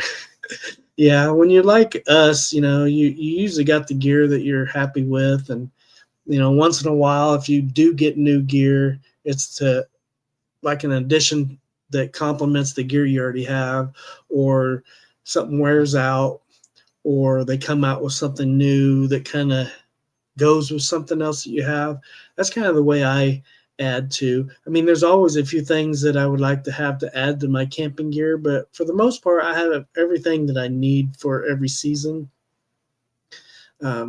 There's always, lists of stuff that you would like to add. I added some heavier duty tent stakes and some metal ones because I'm so sick of the cheap tent stakes that even the higher, quality companies give with their product. I mean, tent stakes are a big pet peeve of mine, and you buy these expensive tents and tarps, and they give you these cheap stakes. It's just ridiculous. And I know they're gearing towards lightweight for aluminum or titanium stakes to backpack and all this. I get that, but they're junk. I mean, for the most part, some companies do give you decent tent stakes, but that's the biggest gripe of mine with almost any company. You get about 6 hours on low with a 1 pound bottle on your buddy heater. Yeah, and it really depends on how cold it is too. I use my 6-person UMP cabin tent. I do like that tent of yours, Herbert. I really like that tent. If I do get another tent, I would like to have one of those instant pop-up tents. I'd really like to have one. There's some really good quality ones from Coleman and a few other companies. UMP has one. I would really like to have a cabin tent. And I was thinking about out in my base camp is getting an instant pop up canopy or a instant canopy of some sort that's enclosed to make a like a studio for doing my lives, and I think that'd be kind of cool. Let's see here. Look at that proud papa. Yeah, I'm proud. Am I that far behind on? I'm that far behind on comments. Sorry, guys. Mainly off grid. How you doing, brother? Doing good. Hope you're doing well. Hope you're doing well. Adventures of Spider-Man does a lot of hot tents stove reviews. He's pretty funny too. Yeah, I've watched a few of his videos for sure. We're doing good. I'm sorry I'm behind on comments. I get talking and don't go with the comments. I need to keep going. Let's see here. I mainly have diabetes, so I'm up every 3 to 4 hours to pee. LOL. Yeah, I mean, I always in my hammock or tent, either one. I usually have something that I don't have to get out and go in. Have money for a hot tent setup. We'll see if my channel gains money. Yeah, that's the thing is having the money to get the gear you want, and that's my thing. I've always, even if I've had the money, I've always been conservative on some of it and not buy expensive gear, and that's pretty much why I don't have a hot tent. Is I would prefer to hammock camp. So if I do get one, it would be a hot tent for uh, my hammock. I really don't want a standalone hot tent. If I do get one, it would definitely be for my hammock. But I don't really have the money to buy it; they're expensive. So, and I'm happy with the setup I got, winter setup, all season setup. So, I don't see a reason really to add it myself, other than new content. I mean, it would make for good new content for sure. A lot of people like to see hot tent camping. So, I mean, it's been on my mind to get it mainly for that, but I can't justify that right now.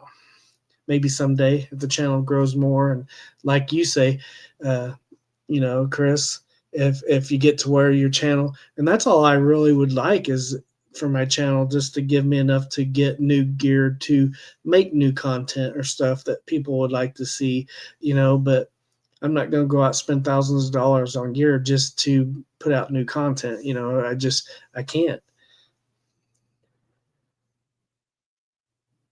So my mouth gets dry from medication. Yeah, definitely. That definitely is a thing, Ed, that medication does do. And that's one thing that, you know, is a factor for people going out and camping and doing certain types of camping and certain types of season is their medication won't allow them to get out, because like my mom was on medication that she couldn't be in direct sunlight and different stuff. So, I know those are deterrents for people to go camping too in extreme weather, especially, and not have shade or can't be in extreme cold, can't be in extreme hot. So, those are factors that keep people from camping too. And it's sad. I drink a lot of water, Ken. I have to pee a lot in the night. Got my pee jug, so I don't have to. Yeah, definitely have to have something to pee in my hammock for sure because I'm not getting out, especially in the winter. I'm not getting out. Once I get in my hammock, I'm not getting back out unless I absolutely have to. So definitely, that's a necessity. A urinal or anything helps a lot.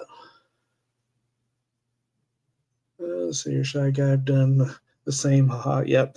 I mean, it's the way to go, especially in the wintertime. The cost is the reason I'm holding off on a hot tent and stove for something that may only get used a few times a year. For sure. I mean, and most people camp less during the winter. I camp more during the winter, fall, winter, and spring, but most people camp less in the winter. They don't want to be in the extreme weather unless they do have a hot tent. But you're going to get super cold processing that firewood outside. But then again, it helps warm you when you're processing the firewood. So, I mean, it isn't just all what you want. But yeah, that's kind of the way I am too. I would probably use the hot tent very little. I'm more of the thing is to be minimal gear, set it up, be done, and enjoy the camp.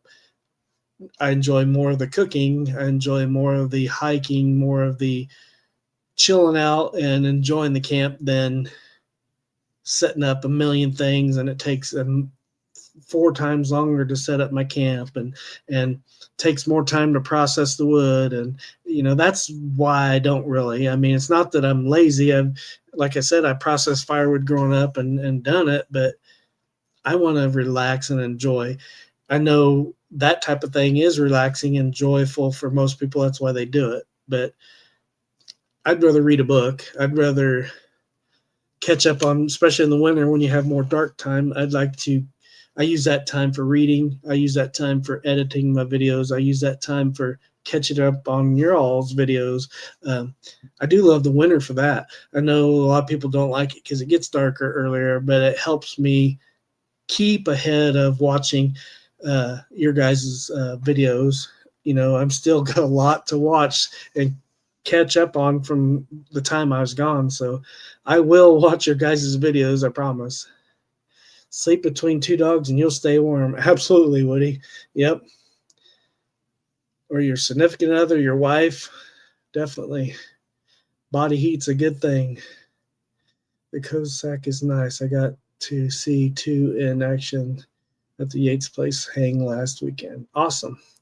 Yeah, I've seen several of those, and they are nice. Definitely nice. Cozy Sack is bigger than the One Wind. Yep.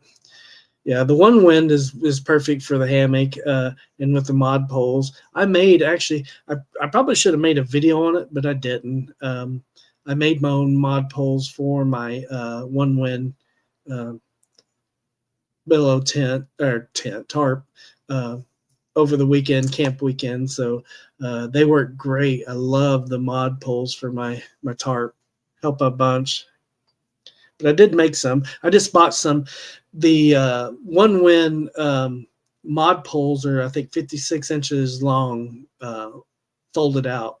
So what I did is got on Amazon and bought some replacement tent poles that the individual sections were 14 inches, and you just need 4 sections. So I cut the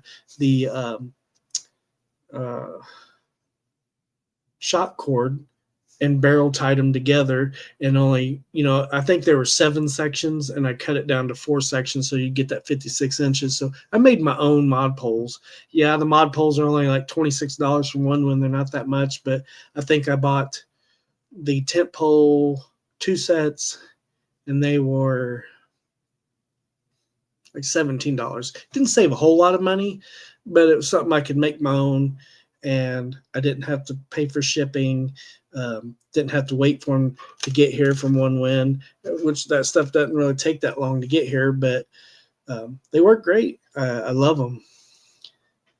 Anytime you can make your own gear, go for it. That's what I love about Minnesota Mike. He repurposes a lot of stuff and makes a lot of stuff. I'm not real crafty on that, but I do like, and it's satisfying to make your own gear and to experiment on making things out of things that aren't intended for, like twig stoves to make out of utensil holders and that type of stuff, stainless steel. Those are awesome ideas, and it gives you something to do if you've got kids, to show them that, hey, if you don't have a lot of money, go to the thrift store, buy this stainless steel utensil holder, and make a twig stove out of it. Great ideas. Just like Two Guys in the Ozark, Matt, his cook pot, he made it out of, I think, if I'm not mistaken, he got his components from Dollar General and made a camp pot. Great idea. Let's see, Herbert, no, not at all. We folded up hammock and one of them 5, sat in smaller camping chairs and drank a cup of coffee. Yeah, that's pretty roomy. The forest I camp at the side of the pond, you've seen in many videos, people trash the area all the time. I've seen piles of garbage multiple times. People who do that suck. Yes. Don't that make you madder than heck when you're enjoying nature and being out in the beautiful area and you find people just trash it out? It's so depressing. Got my DJI mini mic in the mail today. Can't wait to try it out. Yeah, those are awesome. A lot of people love those. I know Hammock Mountain's got a set, and several YouTubers have it and love them. Yeah, I'm anxious to see you try it out too, Ken. part of the reason I found my secret camp spot. Absolutely, Chris. I love that spot you found. That is such a nice area. It's going to make for some really nice videos and stuff. I'm anxious to see more videos from that area. Who else besides me could outfit a small camping store? Yes, for sure, Ken, Herbert. Oh yeah, for sure. And I don't have a lot of expensive stuff, but I do have a lot of gear, um, and it's nice. It's nice to be able to change out your cook system. It's nice to be able to change out your hammock setup. I only have two hammock tarps. I wouldn't mind having a different type of hammock tarp, but that's the only reason I was considering the hot tent from hammock. It's a different tarp system, a different tent systems, different setups.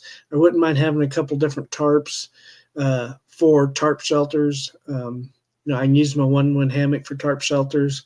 I do have my original hammock tarp that I started with that I use for shelters. It's getting wore pretty good, so I am going to need to be in the market for a new shelter tarp before too much longer. I did get my tarp poles, but I would like to get at least 2 or 4 more for more tarp setup variations I would like to do. Real challenge is trying to camp comfortable in summer Florida. Yeah, man, the heat and the humidity is brutal. This is like in South Texas and Louisiana, any of the southern states, Alabama. Oh, it's so humid. I remember us going to Florida and it was miserable in the summer. You spend a lot of time in the water, but the water's so warm too. And I wanted to camp on my trip to Florida last December. The prices in places I was in, it was just a little less than a hotel room. Yeah, isn't that a shame, man? And I watch Paul camps too, and he's in New England. He's in New Hampshire, and he camps a lot. And he thinks $40 for campsites reasonable. I'm like, $40. I mean, the most I've spent on a campsite here has been $16 or $18, and I thought that was horrible. But he was like, "Yeah, it's only $40 for the night here," and I was like, "That's horrible. If I had to spend $40 on a campsite, I would definitely stealth camp for sure. I'm not spending that much on a campsite. No way." Key West price was nuts. I bet. I mean, I might spend that much if I'm camping right on the beach, maybe. I could maybe justify. I love the beach that much. I would probably pay $40 a night for a beach site, but a lot of the beach sites you can camp for free in some states. I don't know so much about Florida, but there was a couple from Arkansas that camped in Florida. And I know there are some free spots in Florida that they did camp right on the beach. So, but yeah, that would be about the only place I'd probably be willing to pay that kind of money for a campsite. Because even KOAs, on the way back from Arizona, when my wife and I camped out there for a week, we stayed at a KOA on the way back, and it seems like it was like 40 or 40 something dollars a night. It was ridiculous. And KOAs are right near the interstate, and they're loud. They're definitely not geared towards tent camping at all. They're more geared towards RVs because it is so loud. It's right there next to the interstate. But they do have hot showers. They do have laundry facilities. They have water. It's not like primitive camping like Paul camps too. He mostly goes to these places. They do have bathhouses and stuff, but mostly they're more towards primitive camping. And he's spending $40 a night. I'm like, there's no way. There's no way. $110 to tent camp. Man, 110? That is horrible.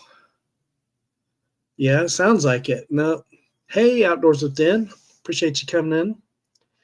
Just been talking about camping as usual, and been showing pictures of my little boy Will, updated pictures of him, and the graphics for our T-shirts for our winter camp up coming up in 2026 in February. Again, if any of you guys are interested in going to that camp out, excuse me, I will show the graphic we came up with for the T-shirts for this coming winter camp out. If any of you guys are interested in coming, I know all of you guys are far away too for the most part, but if any of you guys are wanting to come to the camp out, it's called the Purple Rain Camp 2026. It's February 20th, 21st, 22nd. Anybody's welcome. If you want to contact me through email, Ozarks Great Adventures, Ozarks Woodsman Stories, and more. If you want to contact Minnesota Mike, Herbert T Outdoors, any of the guys, and then give you more information, where it's at, and more, we can, everybody's welcome to come, as long as, it's kind of a family event too. We all have, family that would like to go, you know, just clean family fun, camp out. We're doing a Bigfoot hunt this year as an activity. Last year we did tomahawk throwing, axe throwing, did rock skipping. We're wanting to add a bunch more activities this year. I don't know what all. We did slingshots last year. Those type of things was so much fun. So I'm looking forward to seeing what the activities are added to this year. But definitely, if any of you guys are interested in coming, you're more than welcome to come. So it's not just for our group that we have. We call it a gang. It's either Purple Rain Camp 2026 or we have the graphics, the exact same graphics, except it doesn't say camp, it says gang. So either one, we have two graphics. I think pretty much I'm the only one that has the camp t-shirt. Everybody else has the gang t-shirt, so which is cool. But yeah, you don't have to get a t-shirt to come, but we thought it'd be cool to have a t-shirt this year. Appreciate you coming in, Den. Raptor Will, how you doing? Appreciate you coming in. Long time no see. Hope you're doing well. Need to add you as a moderator too, so if you want to check out somebody else's channels, you can do that. I know I'm way behind on comments because I've been talking, but that's how it goes. So if I miss somebody's comment, I'm sorry. I'll try to get to it. There you go. But that's our t-shirt logo, I guess you call it. But we call it the Purple Rain Camp, so our gang. So like I said, if anybody's interested in coming, contact one of us and be more than happy to give you more information. Pretty cool. If anybody's interested in seeing the pictures of Will, I'd be more than happy to pop them up on the screen again. I guess I could do that while I'm talking. This is today was Will's 2-month doctor checkup, doing really well. He's now 12 pounds, 7.5 ounces. This is a picture of him at 1 month. He is now 2 months old. Just popping in to say hi before I start my shift at Kohl's, work 10 p.m. to 6 a.m. Appreciate you coming in, Will.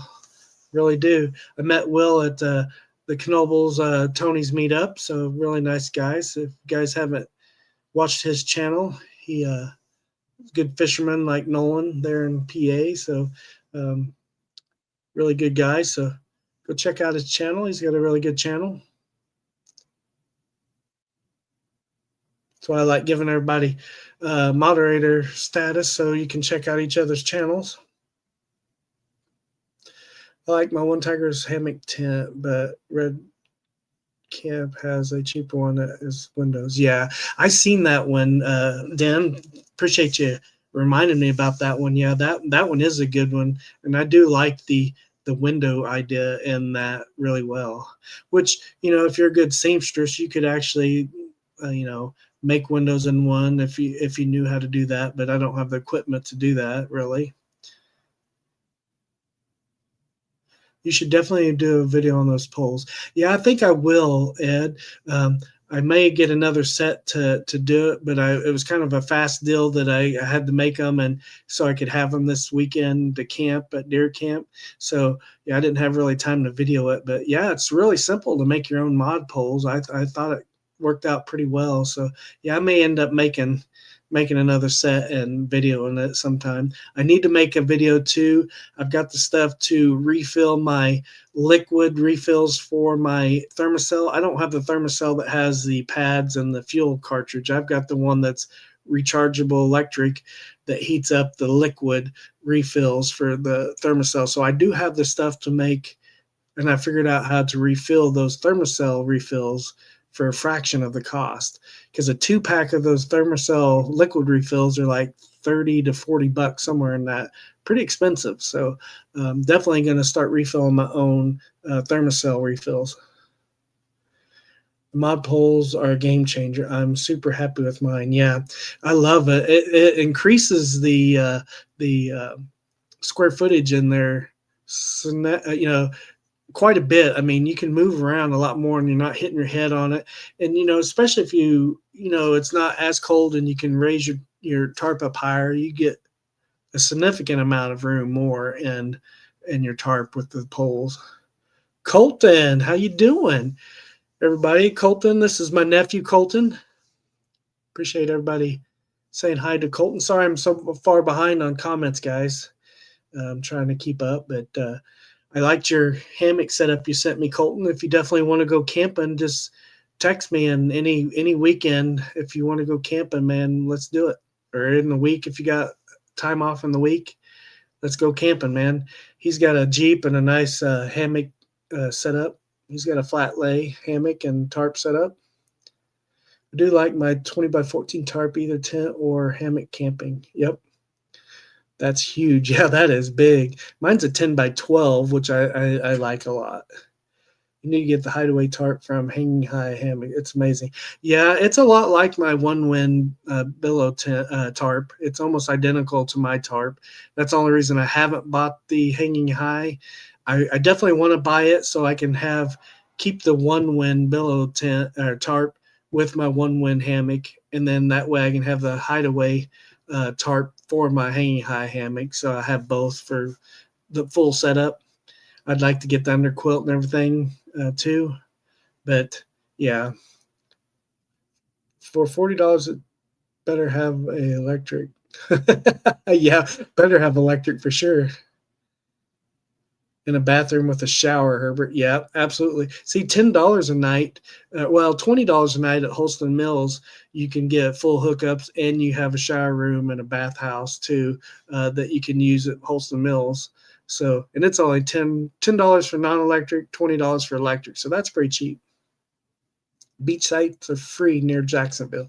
Yeah, that's what I was thinking. They were pretty close to there when uh, Cody and Kelly camped in Florida. And well, no, they camped. No, they didn't. They camped up by um, Pensacola, is where they camped at. I know there was some free camping on the beach in Pensacola. I was in Dayton to start. After 18 hours of driving, I wanted room and a bed. So I just went too expensive. Yeah, I mean, if I'm going to spend much more than that, I would definitely get a hotel room or something. A pool, hot tub, Walmart next door, and noodles, and a company across the street. Herbert, definitely. Cocoa Beach was unaffordable. Wow, I bet. I wish I could have made it. Yeah. When I was driving through Florida, I wondered if I should have stealth car camped. Not sure if they treat overnight parking down there.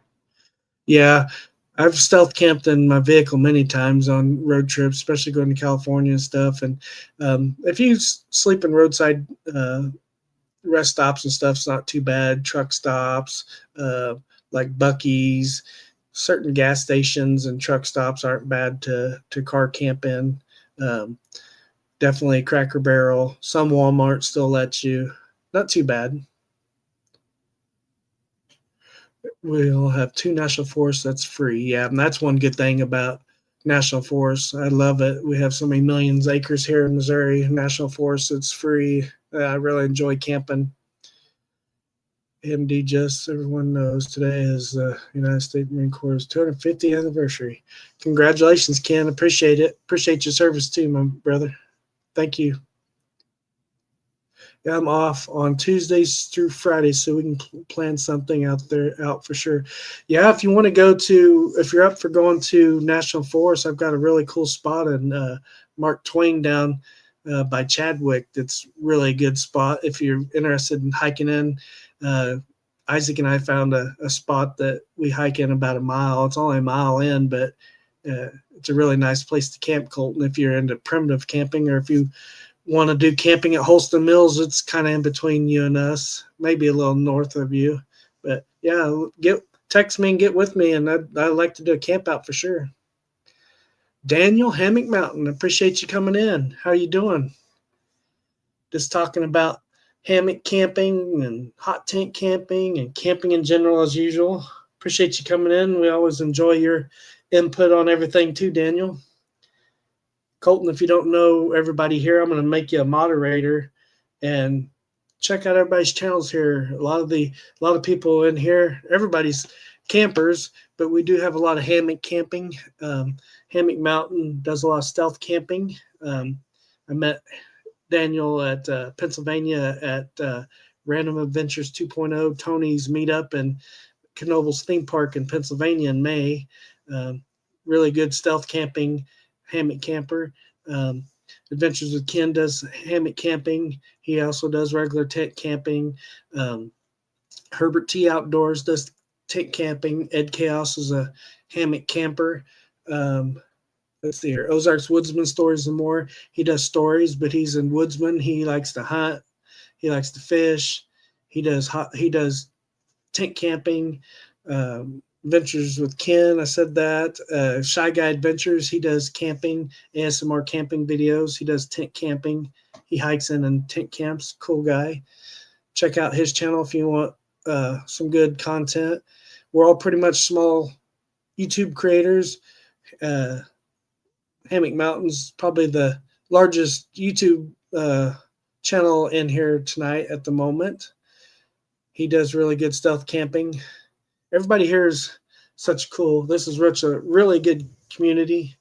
Thank you, Herbert, for reminding everybody to smash that like button. I appreciate it. If you haven't hit the like button, I really appreciate it. It helps out a bunch. But yeah, I mean, it's one good thing about this community is I love listening to everybody's ideas. Like Ken said earlier, everybody has a different opinion on different equipment and hot tent stoves or buddy heaters, and I don't use those. There's no right or wrong answer. Nobody's got the right answers. But like I said, this is a 1 month. I'm getting off on everything, so that's why I get behind on chats. But this is Will's 1 month picture, and this is Will's 2 month picture. So for all of those that missed the pictures earlier, yeah, he's healthy baby boy. Got his first round of vaccinations today. 2 shots in each thighs and a oral vaccine. So doing well. Very healthy boy. He's in the 50th percentile, so doing excellent. But to Colton, I don't know if you're into winter camping and have the setup. I have gear to help you. Isaac said he was going to go to the winter camp out with us this year. The Purple Rain camp out is a annual camp out. This is the graphic for our t-shirts that we made this year. First year of making t-shirts for the camp out. But it's in February 20th, 21st, 22nd. It's an annual camp out that we have. So if you're interested in going, I can give you the information on that, where it's at. Obviously, I gave you the time, but anybody's welcome to come. Ed, Hammock Mountain, Herbert's going to be there. Of course, Ken would like to be there, but he's in North Carolina, so it's hard for them to get here too, just like it is for us to get there. But Colton, if you're interested in doing that winter camp out, we can talk about that too if we do a camp out. All right. I have been down to Mark Twain and camped down there, and then I have about 50 acres that I'm allowed to camp and build primitive shelters on right by the house. I would be down for a mile hike in. Yeah, I mean, if you don't want to, if you just want to camp on the 50 acres, I have a campsite here, base camp that I camp here on our acreage here too. But if you want a primitive camp and camp in somewhere you haven't camped before, but I'm down for camping anywhere as well. So whatever we want to do. But like I said, Isaac's going to camp with me at the YouTubers meetup. It's in Mark Twain as well. We're not worthy, Daniel. Daniel's a pretty cool guy. Yeah, I keep losing subscribers. If I lose them, I got you monetized, I'd be rich right now. Cam. Yeah, and that's so hit or miss. You'll gain so many and then you'll lose so many, and then you gain so many and then you lose so many. Yeah, it kind of stinks. And that's the bad thing about going to all these random lives is because people come in and say, "Oh, I subscribe to your channel," and they want you to subscribe to their channel, but they're not really into your channel, so they end up, they're not really into the outdoor stuff, so they end up unsubscribing to you. So yeah, but that's just how it's going to be. You'll get 10 subscribers and you may only retain 5 of them. But hey, if you're gaining one or two, it's good. I don't have a big channel. Well, you definitely have a bigger one than all of us, Daniel. But you do. He does put out really good stealth camping. Definitely different, Tony Random Adventures and uh, Sam the Northwest Wind, Todd Champion, Camping with Champion, all really good stealth camping. So if you like stealth camping, definitely check those out. Hey, Nancy, appreciate you coming in. Sorry I'm behind on comments. I'm just now seeing you come in, Nancy. I appreciate you coming in. Thank you. He is a cutie. Definitely a really good boy. We are so blessed with such a handsome little guy. God's definitely been good to us and blessed us so much. We just so blessed with such a good boy. Let's see here. Everybody saying hi to everybody. I appreciate you coming in and hanging out with us tonight. It's been such a good time hanging out with you guys. I've missed it. I've missed, I know, having a live stream the last couple of weeks. I'm so sorry, but you know how busy it is. Let's see here. Just have fun, Ken. You'll get up there. My first monetized channel took 2 years of fishing videos. Yeah, slow but surely, man. Just pump out the content and keep doing what you're doing. I'm getting closer. Ed Castle, yes, absolutely. There is a third channel and the other monetized. One has a video with over 150,000 views on it. I don't do much with them anymore. They are work related and burn me. Yeah, that sucks, Ken. That sucks.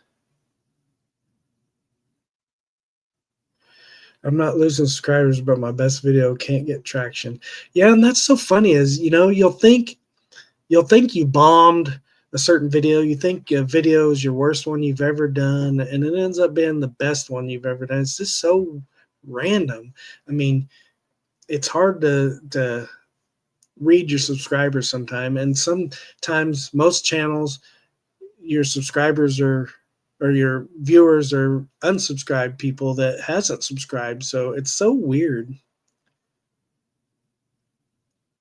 Once the shutdown is over, I'll order my underquilt. I haven't had a paycheck for 41 days now. Man, Colton, I'm sorry, man. I forgot you as probably part of that. Definitely be praying for you and praying that you'll get your back pay soon too. Once all that comes back in, that's got to be tough. If you need anything, man, let me know. Out with making that style of content when I do it Monday through Friday, 8 to 5. Yeah, absolutely, Ken.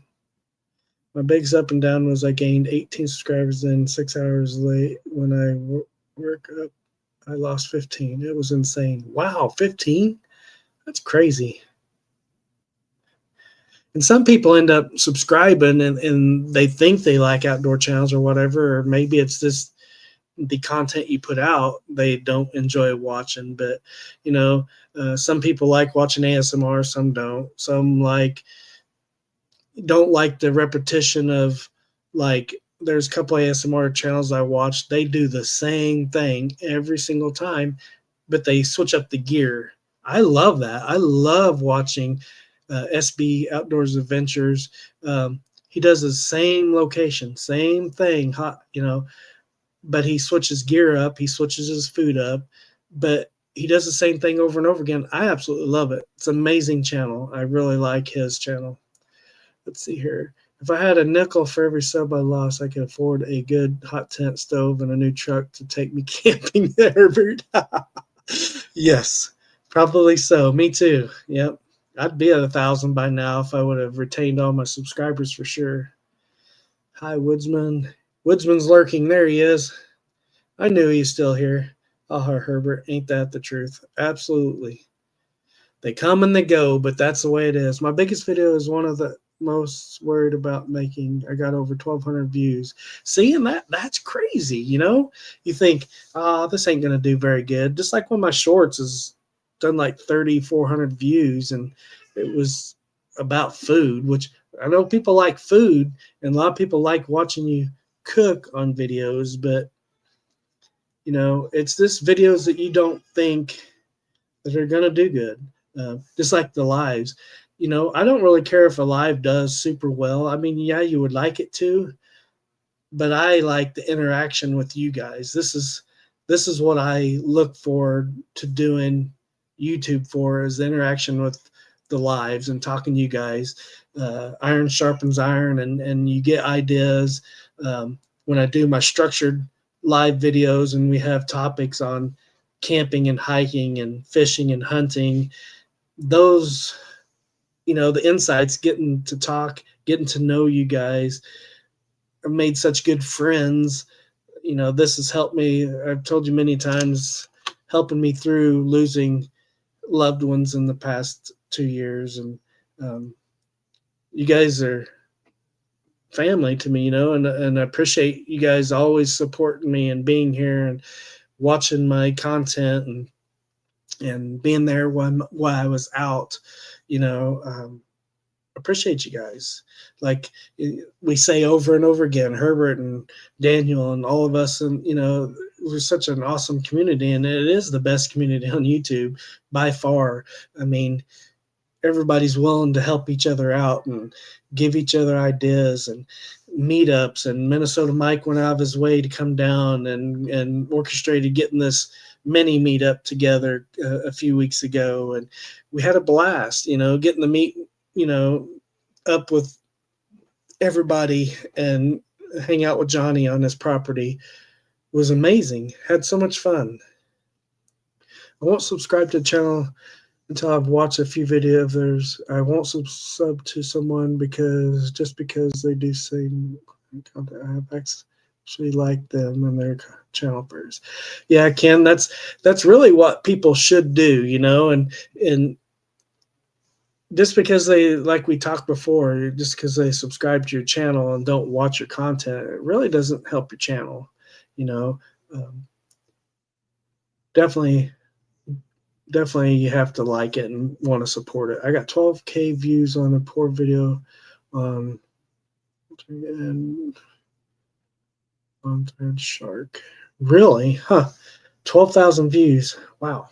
That's a lot of views for, well, for a channel like mine or most everybody's, 12,000 is a lot of views for sure.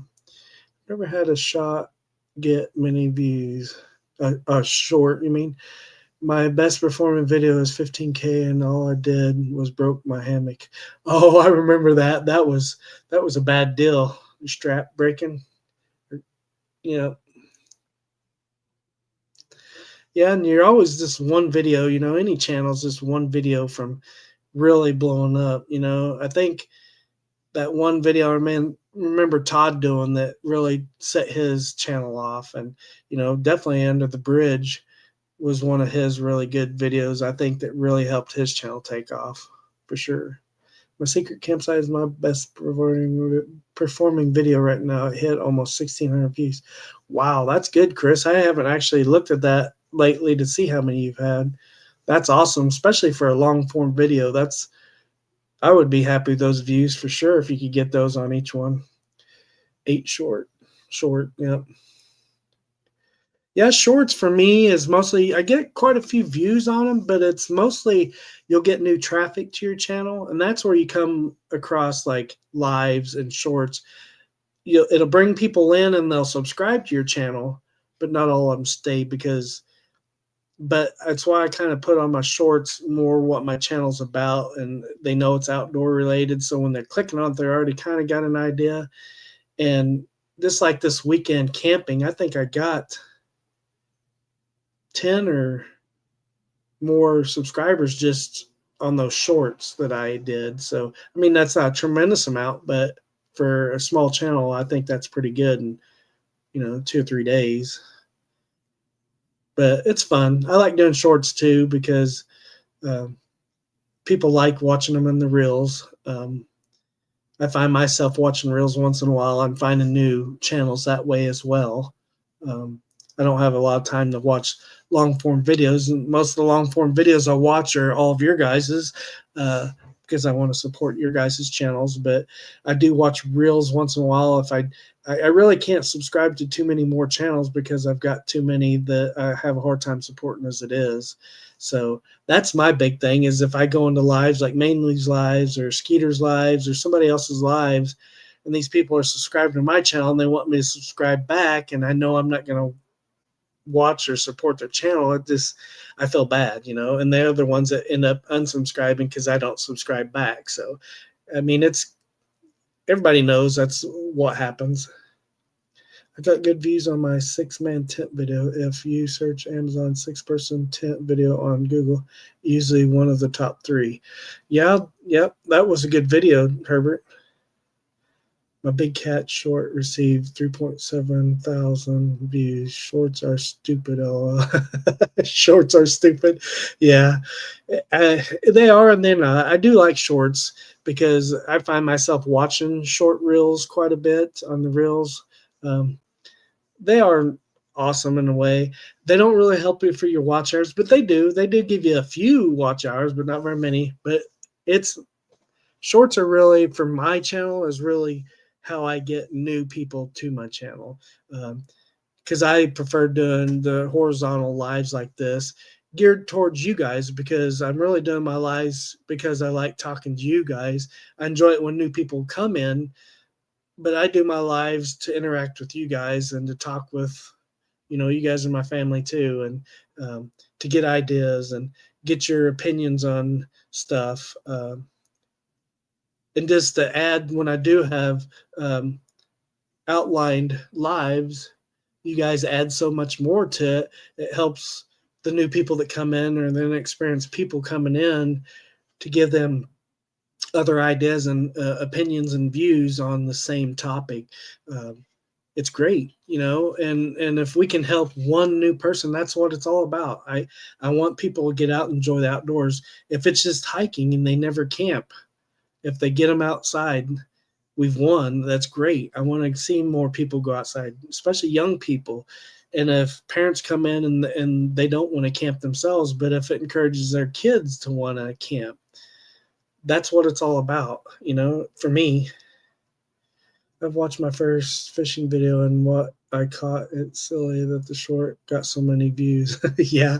I mean, but people like fishing, people like cooking, people like, you know, there's a few things in our niche that people really like to watch. So, you can really hit on those and benefit channel wise and growth wise on those things that people like to watch. My goal is 100 views on a long format and 500 to 1,000 shorts. Yep, absolutely. If you can continually do that, Ken, I think that is a good goal for sure, especially for a smaller channel. I'd be happy with that continual, and that's usually what I get or a little more, but it's great. I think it's good. Also, those videos that tell you that to use the audio and get 100 new subscribers is BS. Yeah, I mean, you can't always go by what they say to do and not to do because it doesn't always work for. Just because it works for your channel doesn't mean it's going to work for my channel. Even though we're in the same niche, I'll see what the most popular searches are. The most, like Tony says on your YouTube Studio, to tell you what was most searched to find your channel. Feed off those things. It does help, but like I said, just because what Woodsman channel doesn't mean it'll do well on my channel or Herbert's channel or Adventures with Ken's channel. They don't always do the same because I could tell you to do this such and such on your channel because it did good on mine, but it may not do good on yours. It just all depends on what your subscribers watch and want to see. But in all reality, too, if you look at your analytics, a high percentage of people that watch your videos are not subscribed either. So, it's hit or miss on what's going to do good and what's not going to do good. Let's see here. Whoever misses my video on Thursday, we will be missing out on a big adventure, new adventure. Just saying. Definitely. I'll definitely be watching. And even if I don't watch the videos when they come out, Woodsman, I do watch them eventually. And I'm really bad about it. Not always. I try to comment on everybody's videos, even if I watch them, but sometimes I miss commenting on them because I fall asleep or just don't comment. But I at least try to give a thumbs up or something. But I really try to comment as well. But it's hard on all the videos. 19K views on my tip video from 4 years ago. 19,000 views is good on a video, Herbert. I've found if I don't do a short pertaining to long form video, that both do better. Yeah, for sure. I don't have time to work two jobs and watch everyone's videos. I wish I could. Yeah, Daniel, I know. I'm just thankful you keep doing content. I enjoy your content a lot, and I totally understand. I know Tony for a while tried to come into lives all the time and watch content and comment, but when you get bigger like him and Todd, and I mean it's even that much more that they can't do. I mean, um, I don't remember the last time Tony came in live, but I don't expect him to because I mean, just the sheer amount of comments that he has to reply to, and you know, Todd has to, and the bigger channel. When you get bigger, I mean, it's an impossibility to do it, and to keep doing your own content and keep up with your family. Even with a little channel like I have, I mean, it is so hard to get prepared for this live, even and doing even preparing for my Dills video. It seems like it's this easy and not takes that much time, but it does. Just searching the Dills, it takes hours. This is search for the Dills, and um, putting the video together and uploading it doesn't take near as long. But I mean, just little things like that. Everybody knows it just takes so much time. I heard shorts don't count towards watch hours. I mean, they don't get much time because shorts are 15 to 16 seconds long. So I mean, even if it did, it, I mean, it helps on getting monetized, but it takes 3 million short views you got to reach, or 3,000 watch hours, or 10 million short views, or 4,000 watch hours. So it does help. Shorts do help, but it's so much harder. You have to do so many shorts to reach that 3 million and 10 million goal. It's just ridiculous. I mean, shorts do help get new people coming and seeing your videos or your channel, but it also does help towards getting monetized, but it takes so much more. I know there's channels out there that's all they do is lives, and that's how they get monetized through shorts, but they have to, you have to do just shorts all the time. My Bigfoot story got 12 plus K. I forgot about my main character. Woodsman. Yeah.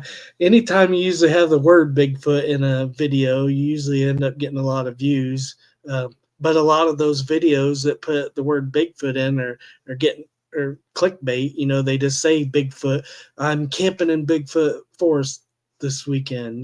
They say Bigfoot forest just because they know people are going to click on it because of the word Bigfoot. Or if you say aliens or whatever is popular, people are going to click on it. I'm not saying that's what you do, and I'm not saying that's what everybody does, but I've noticed a couple channels I watch, they just put the word Bigfoot in it, and that video get 5 to 12,000 views. So, but it's good. It's a good topic to do or hit upon, whether you believe or not.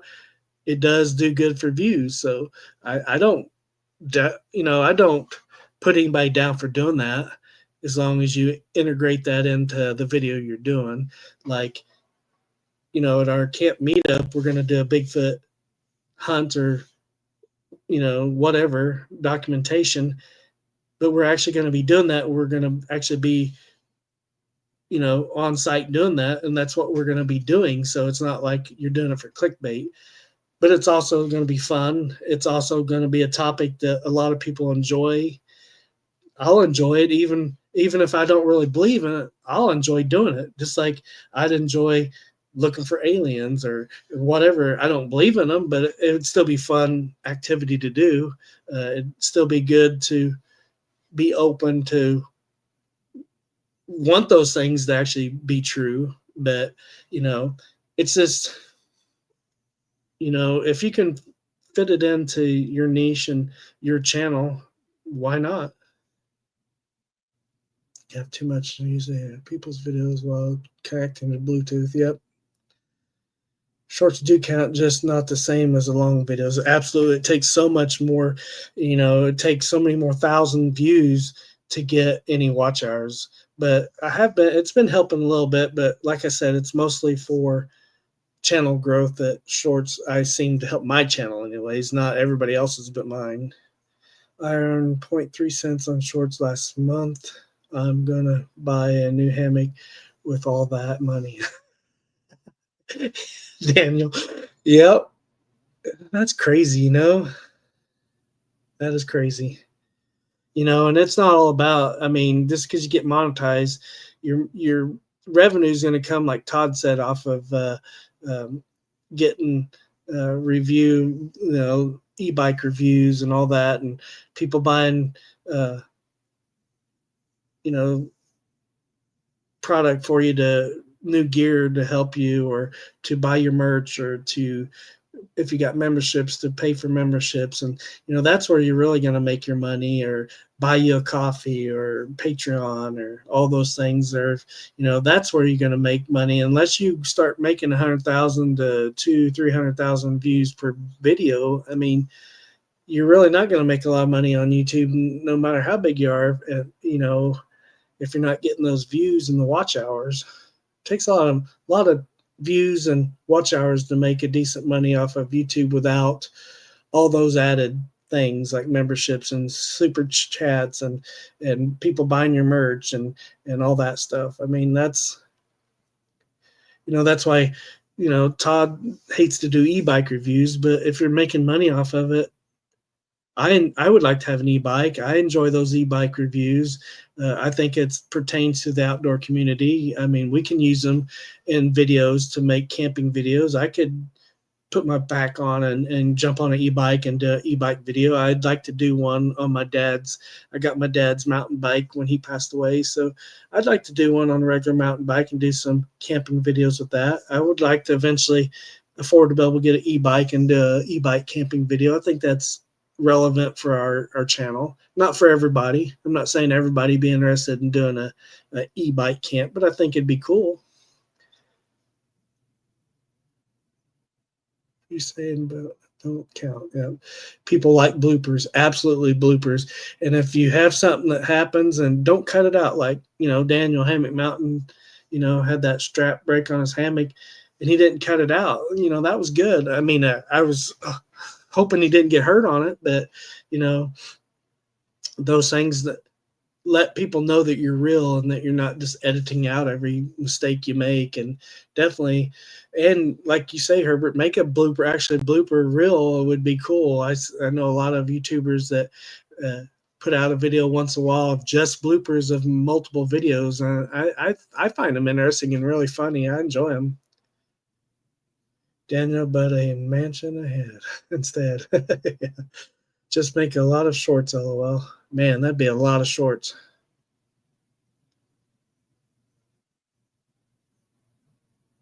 0.3 hammock out of paper towel. That would be one heck of a video. You probably have to use Viva paper towels, or what's the other one?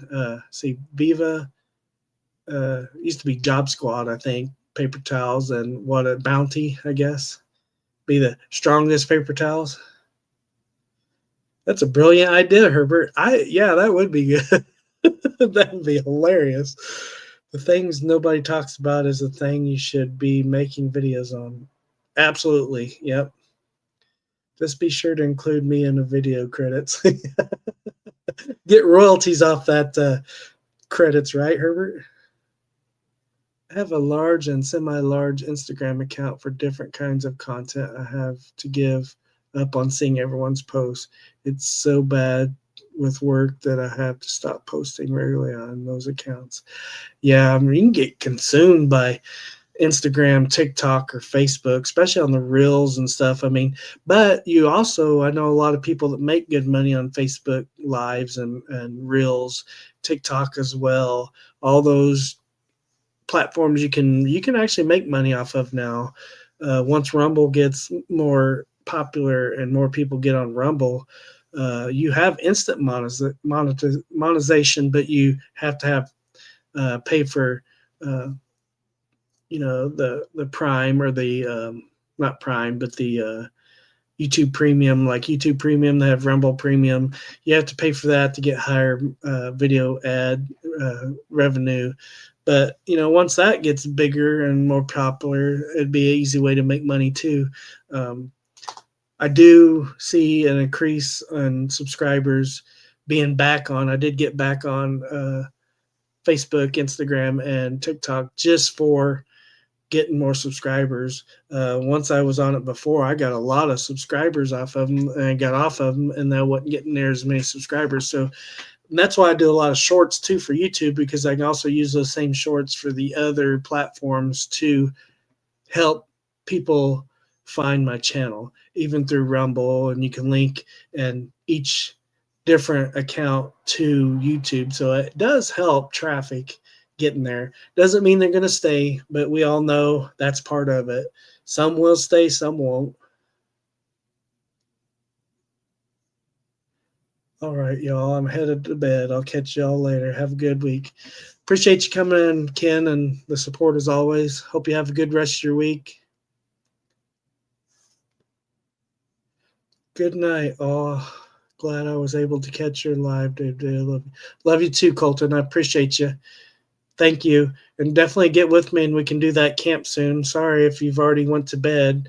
Trying to catch up on the comments. Thank you for stopping in. Tell Jordan and Jayla and Jack that we love them all.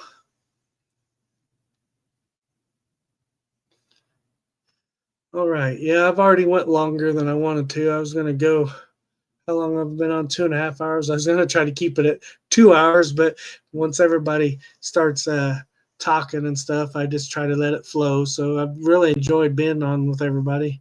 Game camera just went off. There's a deer in my Squatch camp right now. Just throwing that out there. Yeah, when I came home from Will's doctor's appointment earlier, there's that doe that my nephew shot out here yesterday. Was out at my base camp out here when I got home today. That was pretty cool. I saw a camp come watching me. Yeah, that's a good camp name. I had an e-bike, I would camp so many places here. Yeah, e-bike would be nice. I mean, even a mountain bike. I mean, I ain't against pedaling. I mean, yeah, it'd be nice to help have the electric part for when you need a little extra help. But I think I'm gonna get my dad's e-bike, mountain bike fixed up a little more. And we got the Frisco Trail here, only about 5 miles away, and there's some good camping spots on it. I was thinking about doing some mountain bike camping. I have a few reviews coming out soon. I'm not making money on them, but the products might give great Christmas gifts. That's awesome, Daniel. That's what I like about the flashlight reviews and all the different reviews you've done.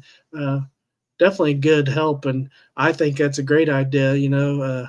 Christmas time is coming, and it's kind of why I'm going to continue to do the camping bargain deals, because yeah, it definitely makes great Christmas gifts. Not only helps our community help people get things that I think they might be interested in and anything, but also great Christmas gifts. Save people money. I'm way behind on watch hours. Yeah. And they fall off all the time. After 360 days, 365, they fall off. I mean, I go up and get close on watch hours, and I have videos fall off, and then you get close and they fall off. So it's just up and down. Hey, Alaska Wild Serenity, I appreciate you coming in. Thank you for stopping in. Happen to be in the neighborhood. How's it going, David? It's going really good. It's going real good. I seen that you got your first awesome snow. It's so beautiful right now up in Alaska. I'm kind of jealous, but enjoy it. Enjoy the footage of your snow, and looking forward to the future content that you're going to have out. But I'm doing great, doing real good. My son's just 2 months now, had his 2 months checkup, had his vaccinations, he's doing really good, doing growing like a weed. So can't ask for more than that, right? Very blessed. Let's see, I'm leaving a blooper into a video I'm editing right now. I got my hat taken off my head by a branch. Chris, that's awesome. That is awesome. If any e-bike companies are watching, I'm available for a Fat Tire e-bike review. Absolutely. The Fat Tire e-bike is exactly what I would like. Those are really cool. I like them a lot. Yeah, I'd definitely do an e-bike review for sure.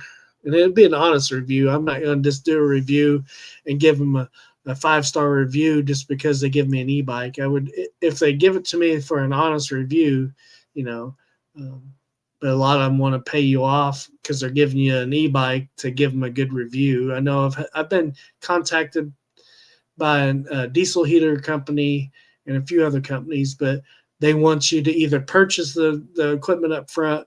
Once you do the review and they're satisfied with the review, they'll refund you your money for the item. I won't do that. If you're going to send me a review, product to review, you got to send me the product. I'm not paying for it. You're going to pay for shipping. If you want it back, you're going to pay return shipping. But I'm going to give an honest review. I'm not going to give a good review just because they gave it to me. You got to be honest because people want to buy these things. If I'm putting my name on something, I'm not going to tell you to go buy it if I wouldn't buy it myself. I left a footstool folding on me in my video. I got nothing from it. Really? Yeah, it just depends on how bad it is. Unfortunately, people like to see people get hurt, or if it's really funny. I started a Rumble channel, but gave up on after 4 hours of trying to upload a video. Yeah, Daniel, the key to Rumble, I don't know if you tried to upload it through your phone or through a computer, but I've found with Rumble, the app has a problem uploading sometimes. Sometimes it'll upload a video right away for me, but most of the time if I do it through a browser on my laptop, I usually don't have no problems with uploading on it. Might just be something. I don't know if it's worth trying, if that's what you've done, but in my experience so far on Rumble, I have a big problem with the app uploading videos. But I usually go to my laptop and upload the videos to Rumble. I don't know if they haven't got the bugs worked out on the app or not. But the very last video I did on Rumble, I did through the app, and it did great. So I don't know if they've worked on it. I don't know. My channel has ADD. My content is all over the place. Yeah, Woodson. Yeah.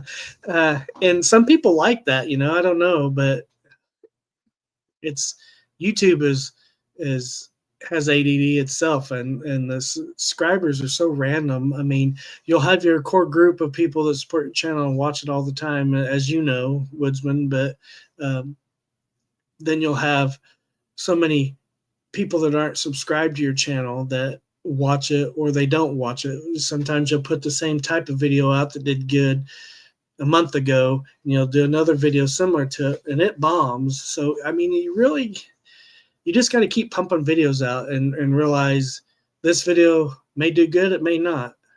Next week, this video may do good or may not. You just don't know. Like I said before, I mean, my videos I thought was the worst did the best. So I don't know. You can't plan. It does help what your most popular search is through YouTube Studio. Find out what most people's popular search that's found your best videos and try to gear things towards that. But it doesn't always mean it's going to be good for that next week either. You know what I mean? It's just the way it is. David, do you add the YouTube link to your Rumble videos? Yes, usually I do. Wait, YouTube, do you add your YouTube link to? Yeah, I believe I do. By one or the other. I know I have my Rumble link on my YouTube, but I'm pretty sure I put my YouTube link on my Rumble videos as well. I'm pretty sure I do. like I said, I don't have a tremendous amount of videos on Rumble. I think I have like 240 here on YouTube, but I've only got maybe 20 some on Rumble. I don't know. I've done a couple lives on Rumble now. They're pretty much just test runs and not like really legit lives, but I would like to try to do some more lives to get more people knowing that my channel's out there. Really, I found it just to be as easy as YouTube. And yeah, and that's what I've heard. A lot of people's had a lot of problems with Rumble on.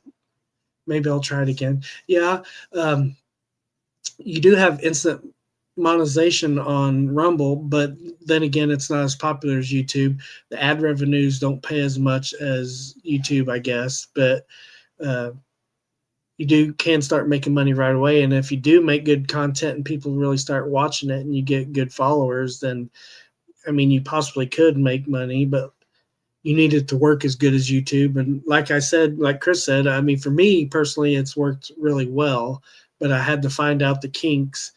I'm going to try my next video uploading it on the app and see if it works as good as it did this last time. So maybe they got the app fixed on that.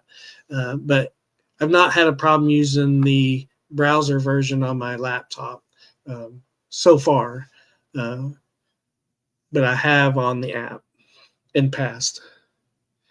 Add me on there and I'll follow yours, Daniel. Yep, I'll follow yours as well, Daniel. My link to my Rumble is on my bio on YouTube here.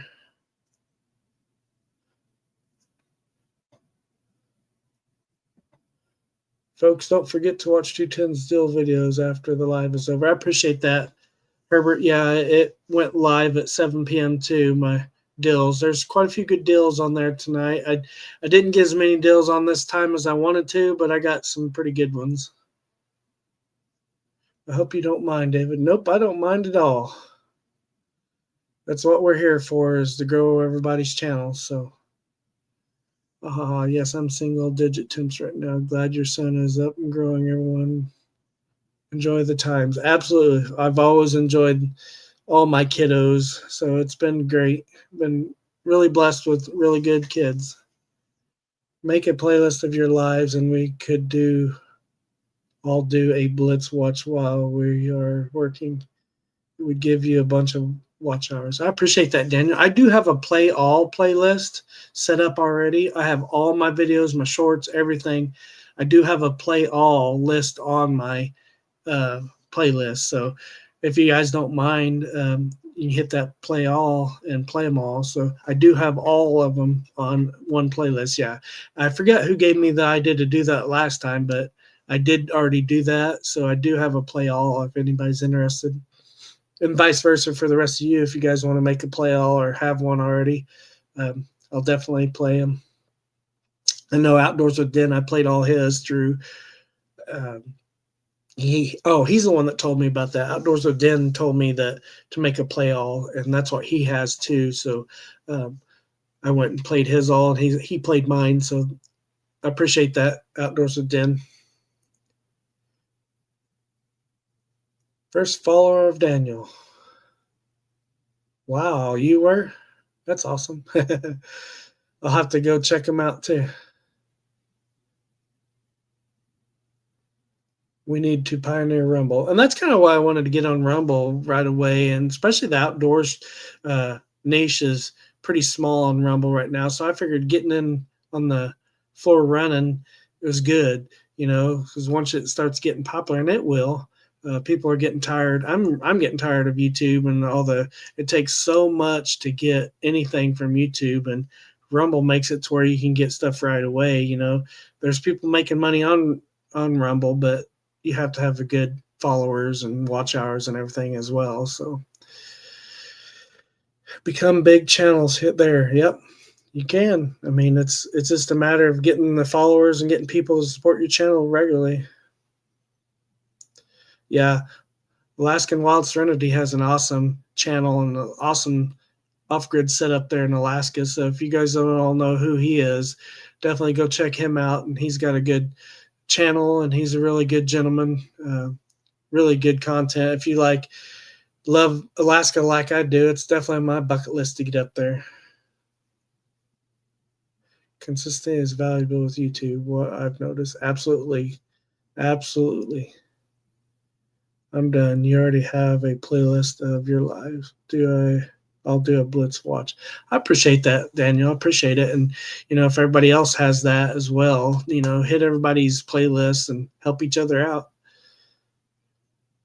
I ran all your videos. It took a week. Yeah, I've got quite a few videos, and I've got like close to 40 lives now, I think it is. So just those alone, if you average 2 hours, that's quite a few watch hours. So it does help. It does also help to even give a thumbs up or something, comment when you're playing them too. Yeah, you have a play all done. Yep, I've played yours as well. Just so you heard follow too. I'll have a few videos on Rumble. Yep. I post both on YouTube and Rumble. Yeah, all my new videos I'm gonna post on both from now on. I have a few of my old ones that I copied off YouTube to start off on Rumble, but now all my current new videos that I do, long form videos, I'm gonna post on both as it goes.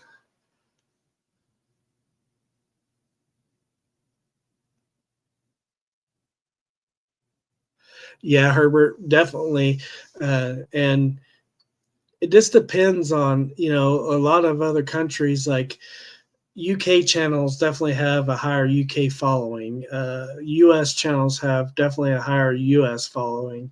Um, Canadian have more of a US following or other Canadian followers, but um,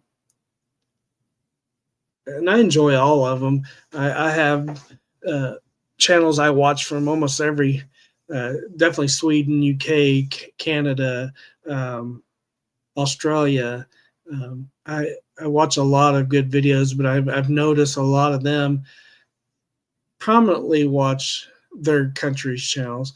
For so long when I was on YouTube, there wasn't really that many really good US outdoors channels. They've really blown up now in the past 5 or 10 years. But when I first started watching YouTube, there wasn't a lot of really great US outdoors channels, but now there's a lot. It's really getting kind of oversaturated with outdoors channels on YouTube now for in the US. Thanks, David. All are welcome for a visit. Haha, can have a collaboration carnival. Yeah, that would be great. Oh man, I would love to go to Alaska sometime. Definitely on the bucket list. Appreciate the invite. And you're welcome too if you're ever back down here. Stop through Missouri and to our YouTuber meetup there in February 20th, 21st, and 22nd. All is welcome. Yeah, I'd love to see Alaska. Love to do some gold panning and hunting, fishing, camping, you name it. I'd love to do it all up there. Alaska's so beautiful. Pack your snowshoes, Herbert. Yeah, definitely. That'd be so much fun. Thought of it when he was in South Carolina last year. Yeah, be awesome. But as much as I hate to, I think I'm going to get off here. So don't want to stay up so much longer. I know my wife needs to get to bed. We had a long day, a long weekend. We need to get ready, head to bed. I need to let you guys go and kept you guys on long enough. I've already been on longer than I anticipated tonight. So I appreciate you guys all hanging out with me. And as always, it's so much fun to talk with you guys, and it's been a good day, been a good weekend. Appreciate you guys, like I said, supporting my channel and hanging out with me. I just ask you to support each other too, and at least give each other a look at, and building the communities, what this is all about. Have a good night, Dan. Appreciate you coming in. Have a good night, Chris. Thank you for hanging out with us as usual. It's always fun talking with you. Can't wait for all of your guys' videos coming out. Have a good night, Herbert. Thank you. Thank you, thank you, thank you. Thank you for Alaska Wild Serenity. I appreciate you coming in. Thank you, Hammock Mountain Daniel. Thank you, thank you. Who else is in here? I don't know if I've missed anybody, but you guys have a good rest of your week. And if I don't talk to you beforehand, hopefully I can get a long form video out this week. I don't know if I will, but definitely if I don't, I'll probably see you guys next Monday. All right, Woodsman, you're still here. I appreciate you, brother. Thank you. Hope you have a good week. Enjoy meeting everyone. It was great live. Be blessed, David. Thanks for hosting. Appreciate it. Appreciate it. Anytime. We'll see you guys next Monday, if not before. Pray God blesses you this week and stay safe at your jobs and whatever you're doing this week. And I will talk to you guys next week. See you guys later. Good night.